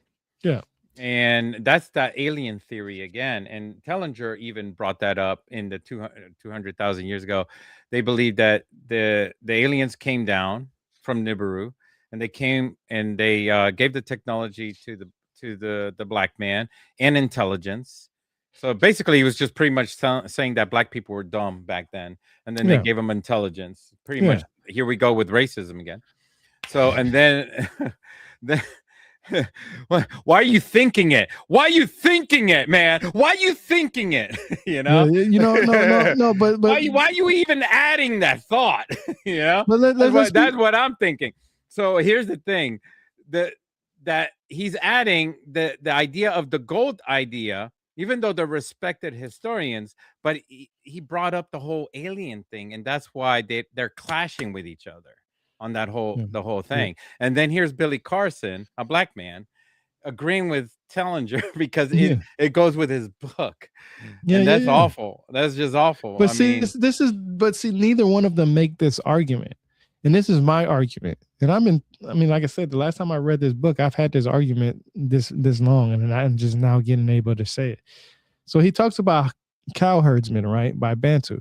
Well, guess what? Cows have always been known as gods. First of all, okay, I don't care how you want to look at it. So, and these gods are sometimes described as uh, coming from somewhere else. Basically, I'm not gonna say extraterrestrials or terrestrial or wherever, but they come from somewhere else. If you look at the Bantu mythology, which I can't pull up right now because I didn't bring the book of with me, but if you look at their mythology, man, you'll be shocked. I mean, look it up while I'm talking real quick. Look it up, just pull it up and see what you say, what it says. I'm telling you, Bantu mythology, and ask it to relate to like ancient aliens, and you'll be shocked on it. But my point is that he says that Michael Tellinger says this goes 200,000 years ago, and he says it doesn't. And he says you can't date rock, and then that it's just a type she archive. Bantu mythology is a massive type she archive. That's what it says. So we're back to type she. You said it was messy, man. Why you even bring up Bantu? man because that's what he brought up. You But it, try you trying to drive us down that rabbit hole. That's what you're but trying to that's what they do. do. That's what they do, and that's Yeah. what I'm saying is that he uses the word alien, but alien just means foreign to us. You know what? We need that No, disclosure. That's but what we need. no, hold up. Listen, listen, We listen. need the American government to come out and pop out a real alien and it go like this and say, "I'm an alien. We come from whatever or from another whatever they come from and we're real." That's it. That's No, it. but That's all we need. That's all we need. We just nah, need listen. You one don't need alien. that. You don't And need that. and it's over. It's You over. This got the whole discussion is definition. over. You don't need that. You got the We definition. don't need mythology. We don't need all that. All books would be rewritten, changed. The world would change completely. you know, that's all we need is a real live alien, and that's it. No, listen, man. Look, alien just means foreign to us. So a Homo erectus, if one was walking around right now, guess what that would be to us? An alien, What? technically. No, I mean, Yes, it will. It means foreign to us. we'll call It's it a some, deformed human. but an extraterrestrial means outside of Earth's atmosphere. He yeah, uses the word. Look, he uses. Let me see where I can find it at. call him the Hunchback of Notre Dame. That's what we'll always come up with some kind of excuse just to avoid to avoid the whole alien thing. I'm gonna be honest with you. Even if they showed a real live alien, guess what it would be? A clone. Somebody would come up with something. It would no, it doesn't even matter. Doesn't even matter, man. If they actually showed us a real live alien, a real bona fide alien, somebody would come out. This is a clone. They made a clone and Mm. whatever. you know, I'm never right. I'm never right. I'm always wrong. All of you would be wrong. You'd be like, dude, that's an alien. No, sorry. So there will always be a naysayer out there. So right, so the next tab he talks about these Venus stone figurines that people be talking about. So he says almost half a million years ago, our ancestors in Morocco were crafting sculptures and producing artwork of these, and he's basically talking about the Venus figurine. We have one surviving example, the Tan Venus figurine, which dates back to about 300,000 and 500,000 years ago. Human remains are found in the area dating back to 160,000 years ago. Now, this is where his information fills him at. He says 160,000 years, right? He says human remains are found in the area dating back to 160,000 years. Well, what That he, kind of human? but no, A listen, monkey? the oldest Homo Are you sapien. calling me a monkey again? I want to I'm see no what this monkey, is. dude. Okay, Stop so no, calling me a this is monkey. no, this I'm is not a why he did. monkey. No, this is why he doesn't. This is why he didn't probably know that because Stop calling me a monkey. this was first printing in 2013. The almost Homo sapien bones they found were in Morocco, Africa, Yeah. 300,000 years ago, and that was I think that peer reviewed article came out in 2012. So that's probably why he said that because the oldest bones that we could say that was considered Homo sapiens was in I believe in Ethiopia at that time. But even that time frame changed because they have a new peer reviewed article on that actually too. So let's go to the next tab. I think the next tab is actually a picture. Yeah, it is. Okay, so here goes. He says the Neanderthals weren't, and I say it again, weren't a group of deranged mutants or anything. They weren't too different from humans, actually. As we explained in the Science of Self, Volume 1, Homo sapien neanderthalis evolved in Europe from Homo antecessor, who had evolved from Homo erectus, who had settled in Europe almost 2 million years ago. By 200,000 years ago, Neanderthals were all over Europe. Skeletal remains from Morocco showed that we had expanded into the northern extremes of Africa as early as 160,000 years ago. Now that just makes you think if they found bones in Africa, in Morocco, Africa, Neanderthals, aren't those Neanderthals African? I mean, Possibly, yeah. I mean, Yeah, I mean, I was thinking more Norwegian. I think white people are more Neanderthal than black people. I think black people are the most smartest people on it's earth. just that word. It's just that is the thing is Just that me. people hear that word and see that word black and they don't understand how deep that can get and how wrong and make information go one way or the other. We use it. A lot of people use it now for racism and stuff like that, but they don't understand the complexity of it. So I mean, here's the I mean, do the question I want to ask is, do black people commit more wars and and do not black people do black not tribes but nations in the past in archaeology and all that stuff, do they commit more wars than white nations like England, Europe, and even before that, kings and queens? Who is it equal, or is it the same, or is it like black people didn't do it as much as white people? Were they smarter than white people? Like they were better communicators, and they didn't find war was necessary to make amends, and they decided to communicate better than kill each other. I want to know that. I want to know that percentage. You know what I'm saying? Because it seems like they didn't do that in Europe. It was more like a doggy dog world, in Europe. They didn't communicate. They just pretty much there were people that were starving of hunger, and they're just killing left and right, you know? I mean, I watch these TV shows like everybody else, you know, Vikings and all that stuff, and they're horrifying. It's just horrifying the way people lived back then. And I read the history books as well. I mean, it's not just TV shows, but they try to be as accurate as possible, right?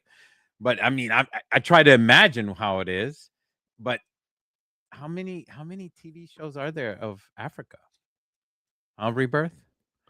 Like, what do you mean, like Africa? Like What? of nations, like I mean, we see what we the only ones I ever seen were like Holy Bible books or Holy Bible movies and Holy Bible TV shows showing Africa, and that's pretty much whitewashed, right?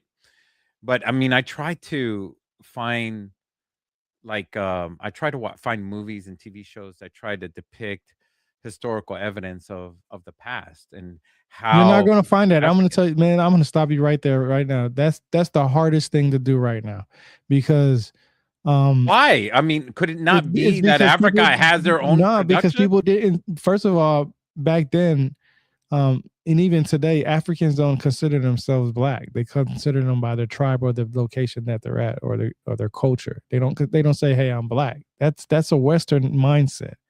So when you go back in the days and you look at like the Greeks didn't only think that Ethiopia was in Africa; they also thought it was in India. They had an Ethiopia in India. They You thought can look. America was they're Indians, and they thought, you Yeah, know, so the idea, so yeah, that's what I'm saying. So the idea with the using the word black, that's more modernized more today. Before, back then, people used skin that was like sunburnt or dark. Um, uh, um, thanks to my great grandfather, he it's, coined I he don't, coined the American it's indigenous as Indians. it's just hard because if I was to go to somebody, like if I was to go up to a Dominican and say, "Hey, yo, you have the same skin color as me. We about damn near have the same length hair, same type of hair. Okay, you're Dominican, I'm black and German. You're black, I'm black." They'll be mad as hell at me for saying that, because no matter, they don't like that word. They won't use that term. You have to call them Dominican, or their name at bare minimum. You don't call them black. That, and I'm telling you, the reason why I say that is because there's a lot of people. I see a lot of racism a lot. I've experienced it even in my 40s. I mean, with people that you personally know too. I've experienced racism throughout this whole community. There's a lot of racism, not just you know growing up playing Call of Duty, but there's racism within just this community. Period. The history, the conspiracy theories, and all this other stuff. And I experienced it. I mean, I got live audio and video of people, wanting to hurt me because of my skin color. You know what I'm saying? So I experienced it. I mean, even at 40 years old, I'm just like, yo, this is crazy. At 40 years old, 2026, people are still like this. But so when people see the word black or this, that, it's always looked as negative. Um, what I know is that, like I Shouldn't said, be. the only reason why I got into wanting to know, like I actually did a podcast discussion with It Dr. didn't Keith it didn't Chang. stop your wife from marrying you.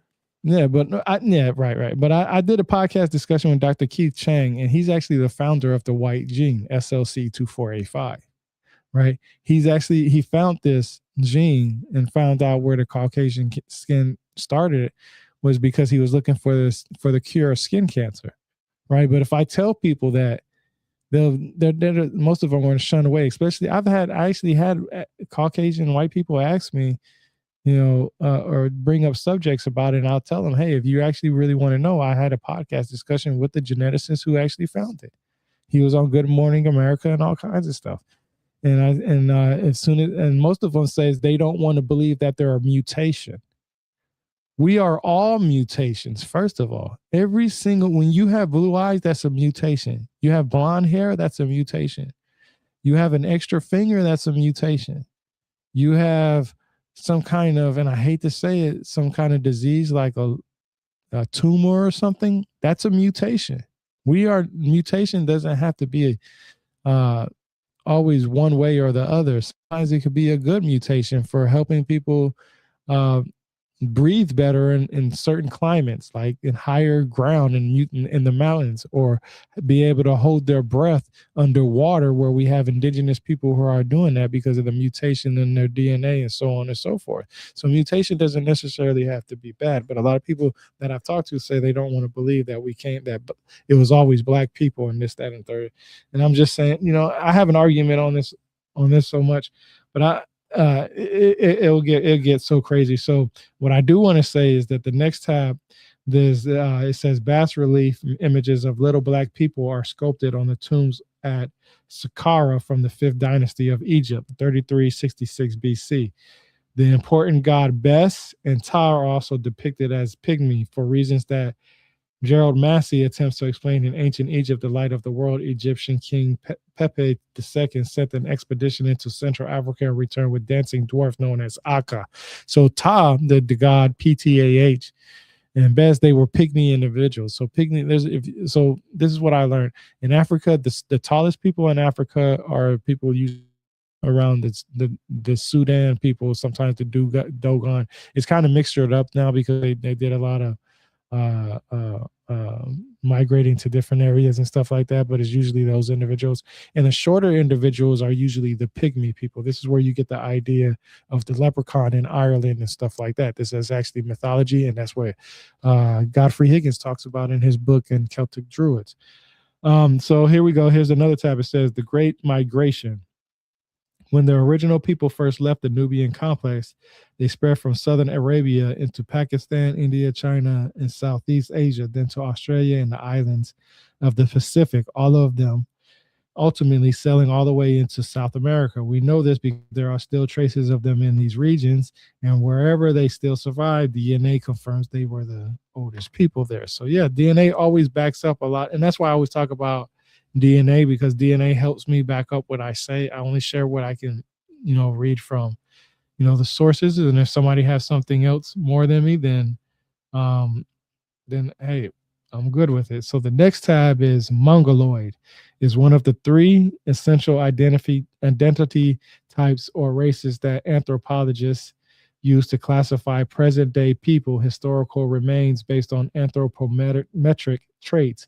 At one point, there were 5 or more such classifications, including Negroid, Caucasoid, Mongoloid, Australoid, and others, many of which were used to further subdivide Black civilizations, such as Negritoid and Copoid and Cosinoid. So he talks about how those separations just happen with those identifications, which I found pretty interesting. And the next tab, it says, let's see, because still got the second book to still go through. He talks about, okay, yeah, so he talks about the doggone tribe.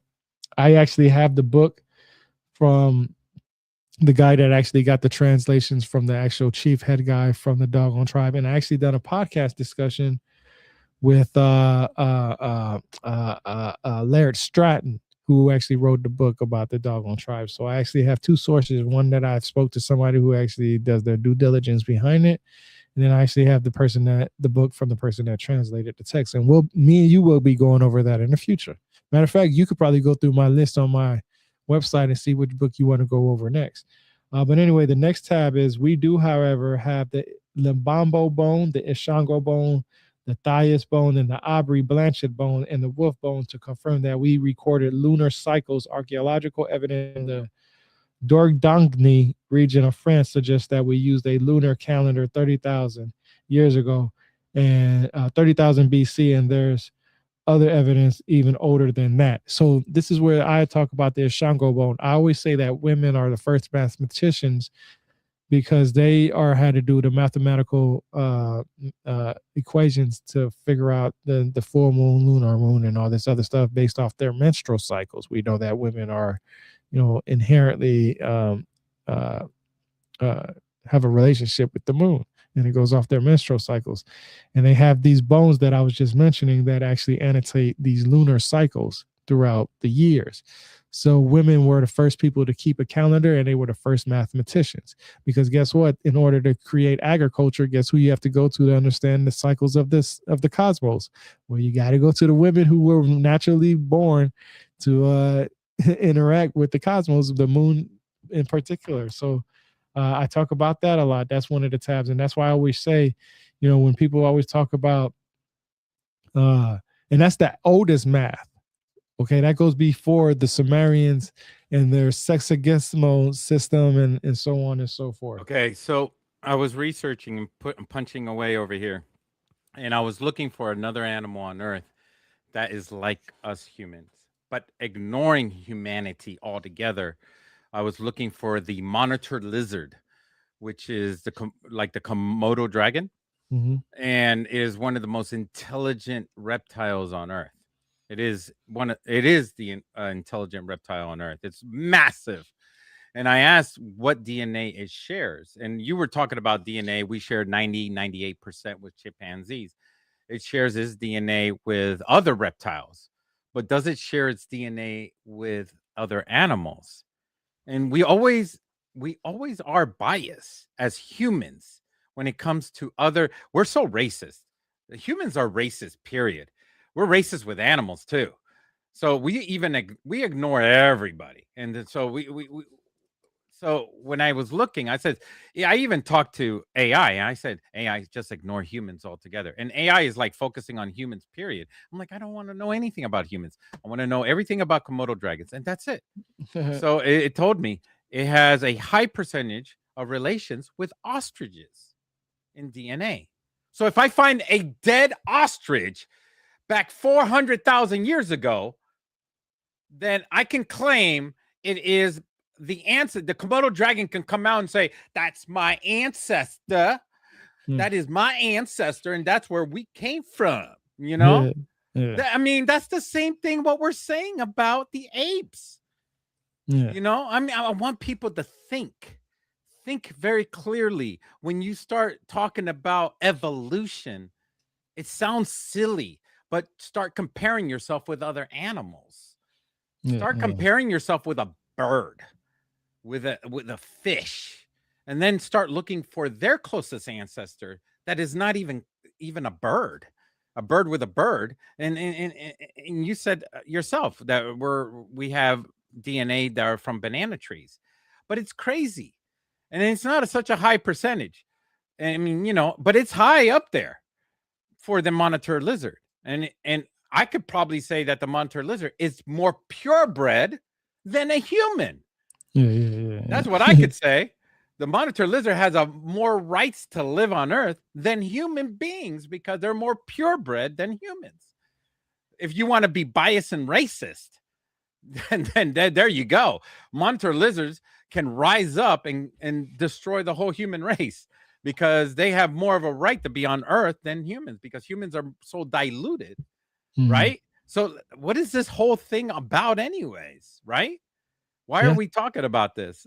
yeah, yeah. So I got so Who's fighting the fight? shit. Not the Everybody. monitor lizards. I mean, if they Yeah, start writing books, we need to be careful. Oh, yeah. hopefully they I- don't start making nuclear bombs. Well, can't say that on stream, right? so I got the second book that we're going to go over. Pretty much everything else in there is I've talked about before, especially we talk about the black-headed people, the Sumerians, and so on and so forth. So I'm not going to rehash that.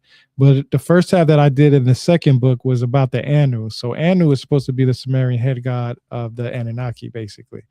And what I tell people all the time is that, first of all, the Sumerians didn't call him Anu; they called Reptiles, him baby. An. And he was also Anu is also known in Egypt. See where I'm going? Okay. Yeah, no, no, I get you. And this is where it says, Keep so going. this is what it says. And Talking this to is chat. interesting because this goes back to, okay, in great black leaders, ancient and modern. Wayne Chandler says Anu was the term utilized by the first blacks, the oldest blacks, to describe themselves as a race. He cites renowned Egyptologist Abe Emelino, who said the first black race to occupy Egypt went by the name Anu. Okay, Anu, like I told you, is supposed to be the head of the Anunnaki. These are the guys that gave other people knowledge. These are the guys that created other individuals. These are the guys that went out their way and did everything for What do they humans. look like? What do they look That's what like? They look like us? You That's think they look like us? there was because Doctor Supreme understanding doesn't believe in aliens and extraterrestrials. Then yes, they believe he believes that they looked like us, that they were just black Africans. But there are people that believe they look like reptilians. That's what some people believe. They believe And they you look know, like reptilians. and you know what? There's big news right now about that. There's actually a condition out there, and I can't remember what it is. I think it's like the demon syndrome, something like that. But there's a syndrome out there. I'll bring it up after this. That uh that people see that they might look like some type of demons, and some demons. That's an easy way to brush it off. I No, don't it's know not. It's what the actually hell. it's actually it's, I don't know here. I'll what the bring it up. hell that is. I'll call it a demon. I bring it. No, I'll bring it up. I'll bring it up for you. Yeah, but if they don't have no science, they don't have They do. They have. DNA. They do have science. They have. They actually. Yeah, now they do, but back then, I mean, we grew up. Here we We go. grew up It's with called pro. demons. It's like prosmo. Here we go. I'm about to bring it up We right now. grew up with the idea of demons because they didn't have science back then. That's why the word demon exists. It's just an easy way to throw them off and say, "That's a demon." Yeah, here we go. Right here. This I'll is. tell This is. you, you know what a real demon is? A real. Well, that's awful. So this is what it's called. It's that called. It's called. that. It's called. It's. Hold on. Let me see if I can make it bigger. Come on The now. word. If I saw that, Yeah. Why can't I make it bigger? where'd you get that from? Anime? Oh, because you got to pay. No, I'm about to make it bigger. So yeah. So it's Couldn't make it big. Or you're just But making the words bigger. yeah, the word's bigger. So yeah, that's the face. Now that could look reptilian, right? Um, I compare this. Hold up. You see that, right? no, that looks demonic. No, I'm gonna show you. I'm about to show you. I'm about to show you. I'm about to show you. I'm about to show you. Looks like a gargoyle, bro. Hold on. I'm about to show you because I always come with sources. I always come with sources. This is why I say How can someone's and eyes? I But showed you this before. how does the eyes fit in there? How does the eyes fit in those eye sockets? I don't see that. Different eye size, bro. They No, just doing. They doing. somebody's pulling. No, come on, that's AI. No, come on. No, that's AI. Yeah, but what I'm saying is Those are that some googly eyes. they Maximum googly eyes. that's an actual syndrome, bro. That's an actual syndrome. But look, I want to show you. I want to see if I can bring this up. Come on, If it can't be real. no, hold on. Oh, come on. The white of the eyes are going past the bone. Come on. No, come on. Now we just talked about this right here. We just talked about this right Chat, here. help me out. Chat, help me out. What does that look like cannot to you? believe- What does that look like to you? That That's that looks tridactyl shit. That's that all right, tridactyl all shit. right. That So looks that's like that reptiles. Those look those like are the reptiles. reptilians from the Ubaid But they got culture. no ears, bro. Yeah, I mean, you got to think about it. This is a reconstruction from modern times that they're using, and this is a stone structure of the time. But if you look at the eyes are damn near not. I guess if you're a flying lizard and you use the ears to float over water and you run like this. But yeah, that's what they say. You got They your say- legs and you run like this. And That's then what you they got say, your- though. I'm telling you, that's what they say, bro. The That's what they ears. say. So I mean, if they got that out there, it goes into that. But here's what it says about Dude, if I saw someone, a huge person, running like this at me, I'm done. it's so funny you say that. It's so funny you say that. You got Netflix, right? Yeah, I do. You go watch Legion today. Oh Go watch no! Legion. Anything with the word Legion? Oh no! That the dude with the ice cream truck that y'all rolled up gonna in there? watch Legion this at late night? No, man, you all crazy. Watch it with your loved one. That'll be fun. Yeah, we can see the comments. Everybody can see the comments. But here's the next tab that he says. He says these Anu were agricultural people raising cattle on a large scale along the Nile, shutting themselves up in walled cities for defensive purposes. To this people, we can attribute without fear of error the most ancient Egyptian books, the Book of the Dead and the text of the pyramids. It's consequently all the myths or religions teachings. Thank you, everything. I would add almost all the philosophical systems then known and still called Egyptian. So the Anu came from Egypt. That's why you'll find Anu written in Egypt. A Yeah, lot of people everything. don't. Our chat is out of control today, so bear with it. Go ahead. No, they say, "Can we see comments?" I say, "Yeah, I've been paying attention. I've been bringing them up here." So here's the next tab. For example, the Anu people of East Africa, East Africa, East Africa, East Africa were Neolites who are typically well built but slender. But in order to colonize the Near East, they got with the Kabarins, a more robust and weathered population. No clue what I'm talking about. It's time for you to learn about the Natuferians. So that's when he talks about the Natuferians and stuff. Then the next, here we go. He talks. So this is the next uh, tab. It says, in other words, the ancient Egyptians were true Negroes of the same type as all native born Africans. That being so, we can see how their blood mixed for several centuries with that of the Romans and Greeks must have lost the intensity of its original color while retaining nonetheless the imprint of its original mold. And Herodotus wasn't the only ancient writer who described the Egyptians as black. There are numerous references to this fact made by Aristotle, Lucian, There Apollodorus, it is. Asclepius. What? No, keep going. Oh, I'm telling chat. There it is. Aculus Tatius of Alexandria, Strabo, Diodorus of Sicily, Diogenes, Latrius, and Ammianus Marcellinus. And this list is not exhaustive. These writers all viewed the Egyptians with their own eyes and had no qualms with telling it like it is. So they were saying the Case Egyptians closed, were Your black. Honor. Yeah. I mean, Case closed. Herodotus. No more discussion on the subject. That is the proof. Now get it out there and share it with your friends and families. Tell them the truth. That's all I got to say. There's no more discussion. There's no more argument about it. It was told right here. It's referenced. I'm telling you guys, we don't need to be going around in circles. We know that it's being whitewashed. We know all these picture shows are being whitewashed. That's the proof. That's the proof. That's it. Yeah, I mean, I'm telling you, it's just interesting because of the fact that you can look at what this man is. He challenges people to go see his stuff. But like I said, some of his information is wrong, and I don't hold it against anybody because there's always new and improved information. That's why Yeah. Oh before yeah. we I mean, started, you'll find a diary or something. But yeah.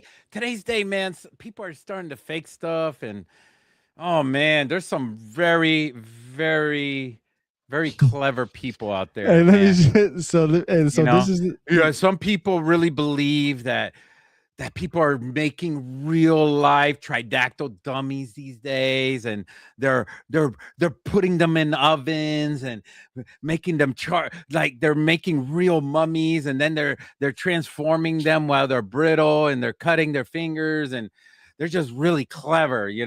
I think in reality, the real clever people are the ones that are sitting behind a microphone and sitting in a couch and typing on their phones. Those are the clever people, don't you think? The clever people are the ones who are the naysayers, and they fake everything from the phone. And they say that's bullshit. That's bullshit. That's bullshit. But the real people are our boots on the ground. The people yeah. out there digging them up, and the people that are working hard looking for the truth. And I have to say, Doctor this doctor, the author, he's boots on the ground. How many times has he flown out there? Yeah, that's what Uh, I'm saying. Yeah, but that's what the I say. only negative thing I have about him is that he wrote some books talking like he went to jail. The Now first books that he wrote, you're gonna see. I'm telling you, I got a whole book on that. It he won't be a wrote like long. he went to jail. He never been to jail. He Listen to was me. trying. He I'm was telling you. trying to influence teenagers to not go to jail, but he acted like he knew what they were going through, but he didn't I'm because telling he you. never been to jail. You'll see why I say I that think you that's gotta why learn. he's not around on social media anymore because they called him out on it so many times. I I think don't know. he's quiet down. I think I can so. just I'm I can assuming I can just tell you that I can tell you the way he's with tired of it. his intelligence, he could Oh just yeah, he's smart. he if it with his intelligence. Okay, so I talk differently than I write. If I'm going live, I'm not putting on a show. If I'm live, it's me. You're getting who I am. That's I'm being honest, and I don't sugarcoat shit for nobody. I just don't. There's no reason for me to sugarcoat things because guess what? You can't tell me to believe what you believe and consider what you say and not even understand that I have a piece of information that can change that idea. If you don't take that piece Yep. of information and change your idea, then that's okay. I'm not trying to sit here and say that you were wrong. I'm just saying, hey, you can't research everything. I can't research everything.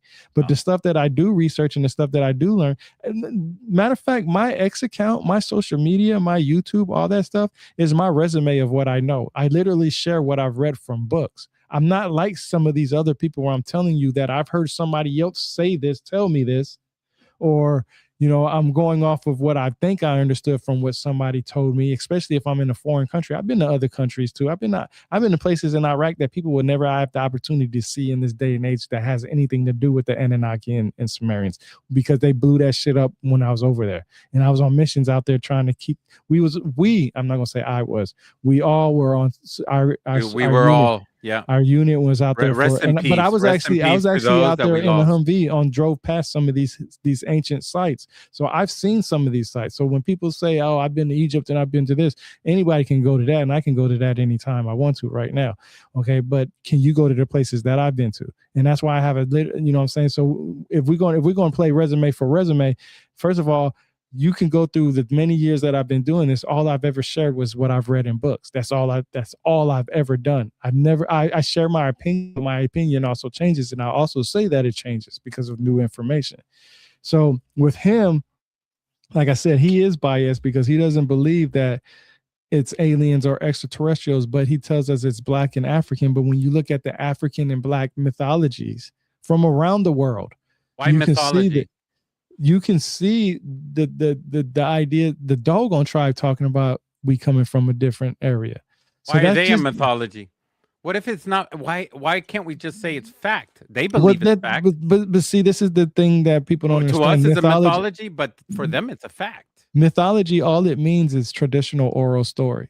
And then there's another part that means that it could be fiction. That doesn't mean that it's all fiction. It just means the basic root, foundational, original Teach origin me understanding was that it was just based on a traditional oral story. That's it. type shit. It turned into being fiction when people started altering those traditional oral I stories. learned a Gen Z term, and I want you to do the same thing I say. Okay, I don't know if you know this Gen Z term. Whenever I say type shit, you say type shit.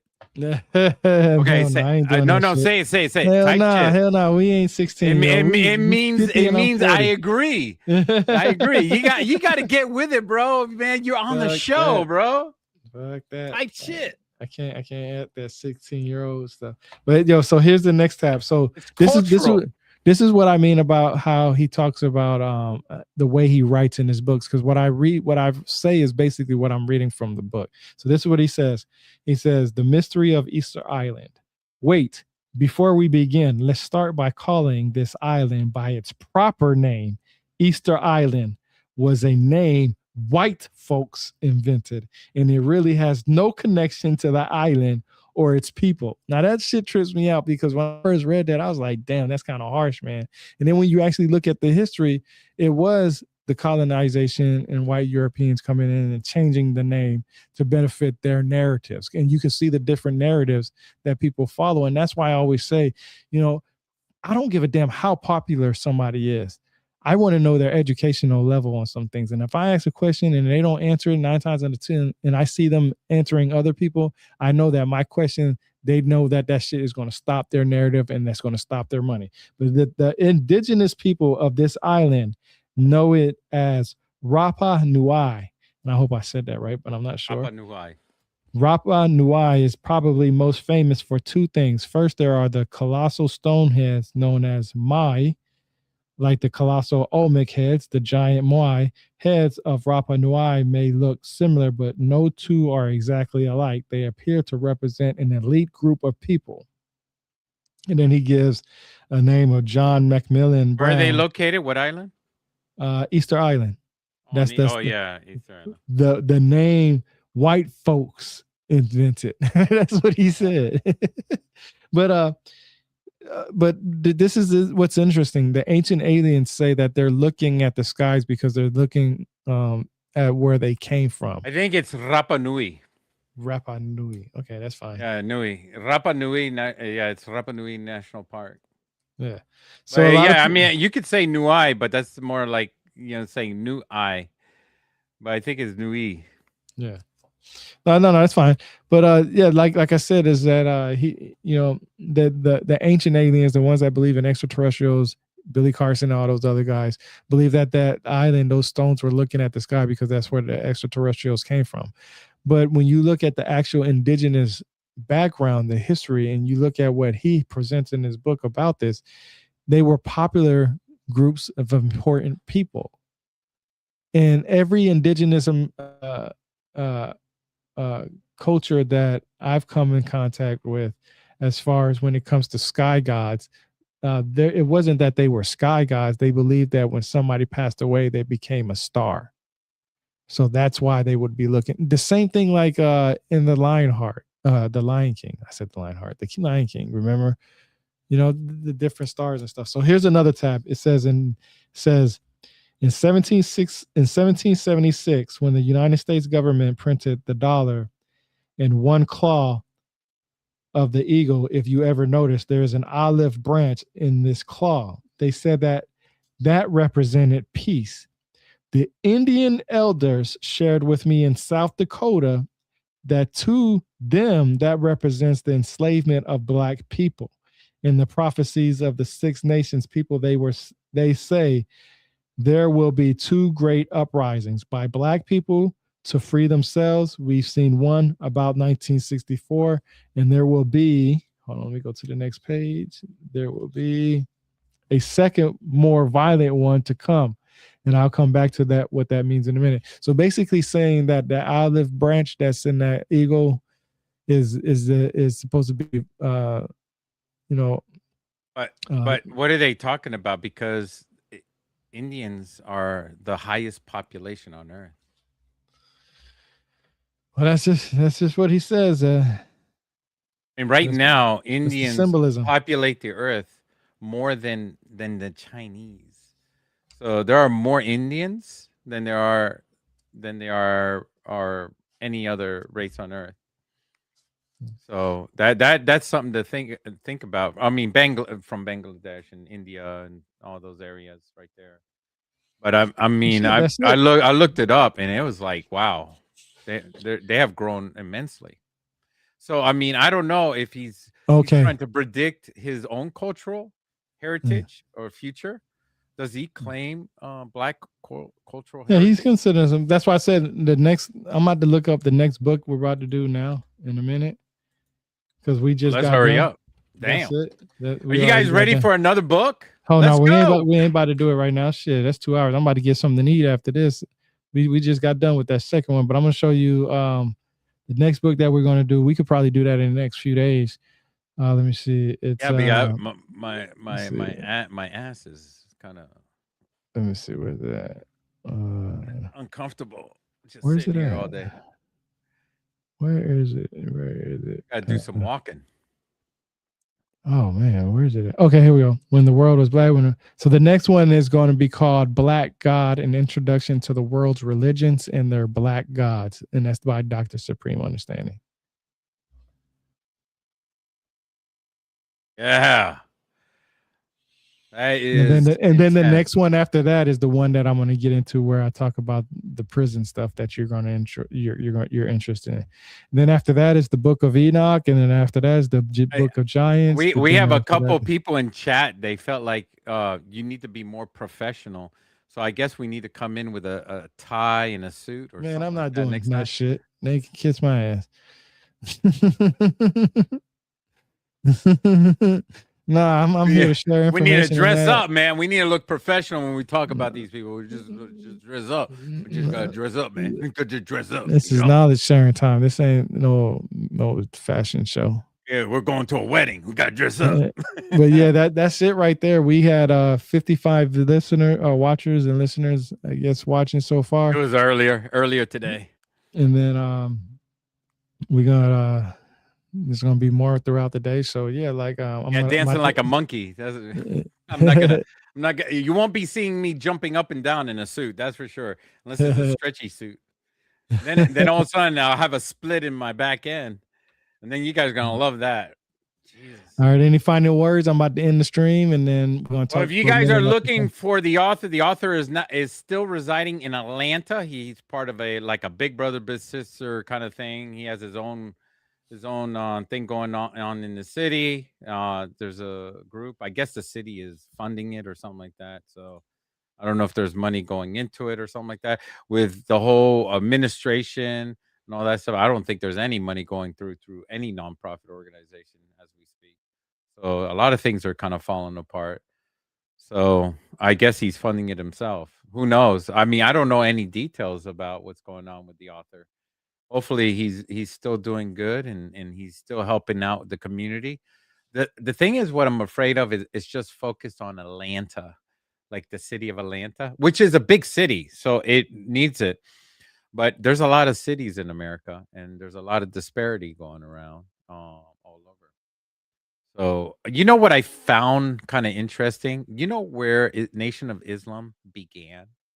yeah, we're gonna talk about that next. It's gonna be in the next episodes. Well, I Watch. just wanted to tell people. I just wanted to Yeah, go tell figure. people. Did you know where the Nation of Islam began?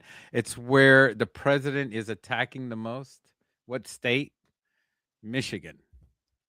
So, or it's kind of like it's kind of wild that that is the area. It's in another thing is what what what did Israel do and what did they attack?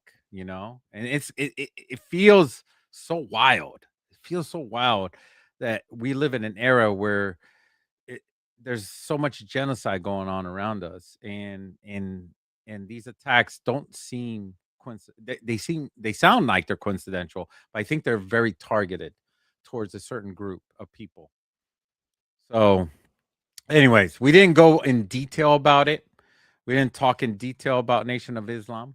Now we're gonna go But into it. That's what I'm saying. We're gonna get into all that. All that is in the next few books that we're gonna yeah, talk about. but It's not the next one, it's the one after that. we're not here to shame the author or anything like that. We're just talking about what fuels the author into writing what he wrote and what fuels the author to write it the way he wrote it in that direction. So it's very important for us to understand the writer and the direction, and his point of view is so important. Everybody has a point of view. You have your own point of view, your culture, your ideas, your ideals, your the way you were raised. You have a certain point of view. You do have a book to write. In fact, I encourage all of you to write a book. You have AI on your side. You have people that are writers that can help you. Write your story, write your history, write your family story, because nobody else is going to write it for you. So there are historians that would love to read your family history because it is interesting. You don't think it's interesting, but there's people like myself that are interested in your family history. And we love that stuff. We love knowing where you came from and your background. It's important. That's data. Data is important. Plugging in data and connecting it to everywhere around the world helps us to understand where everybody came from, what boat they came on, where did they come from, why did they come from, what was the reason why they came from. It all connects. There's a reason for everything, and if we don't have that data, then we have a bunch of people assuming.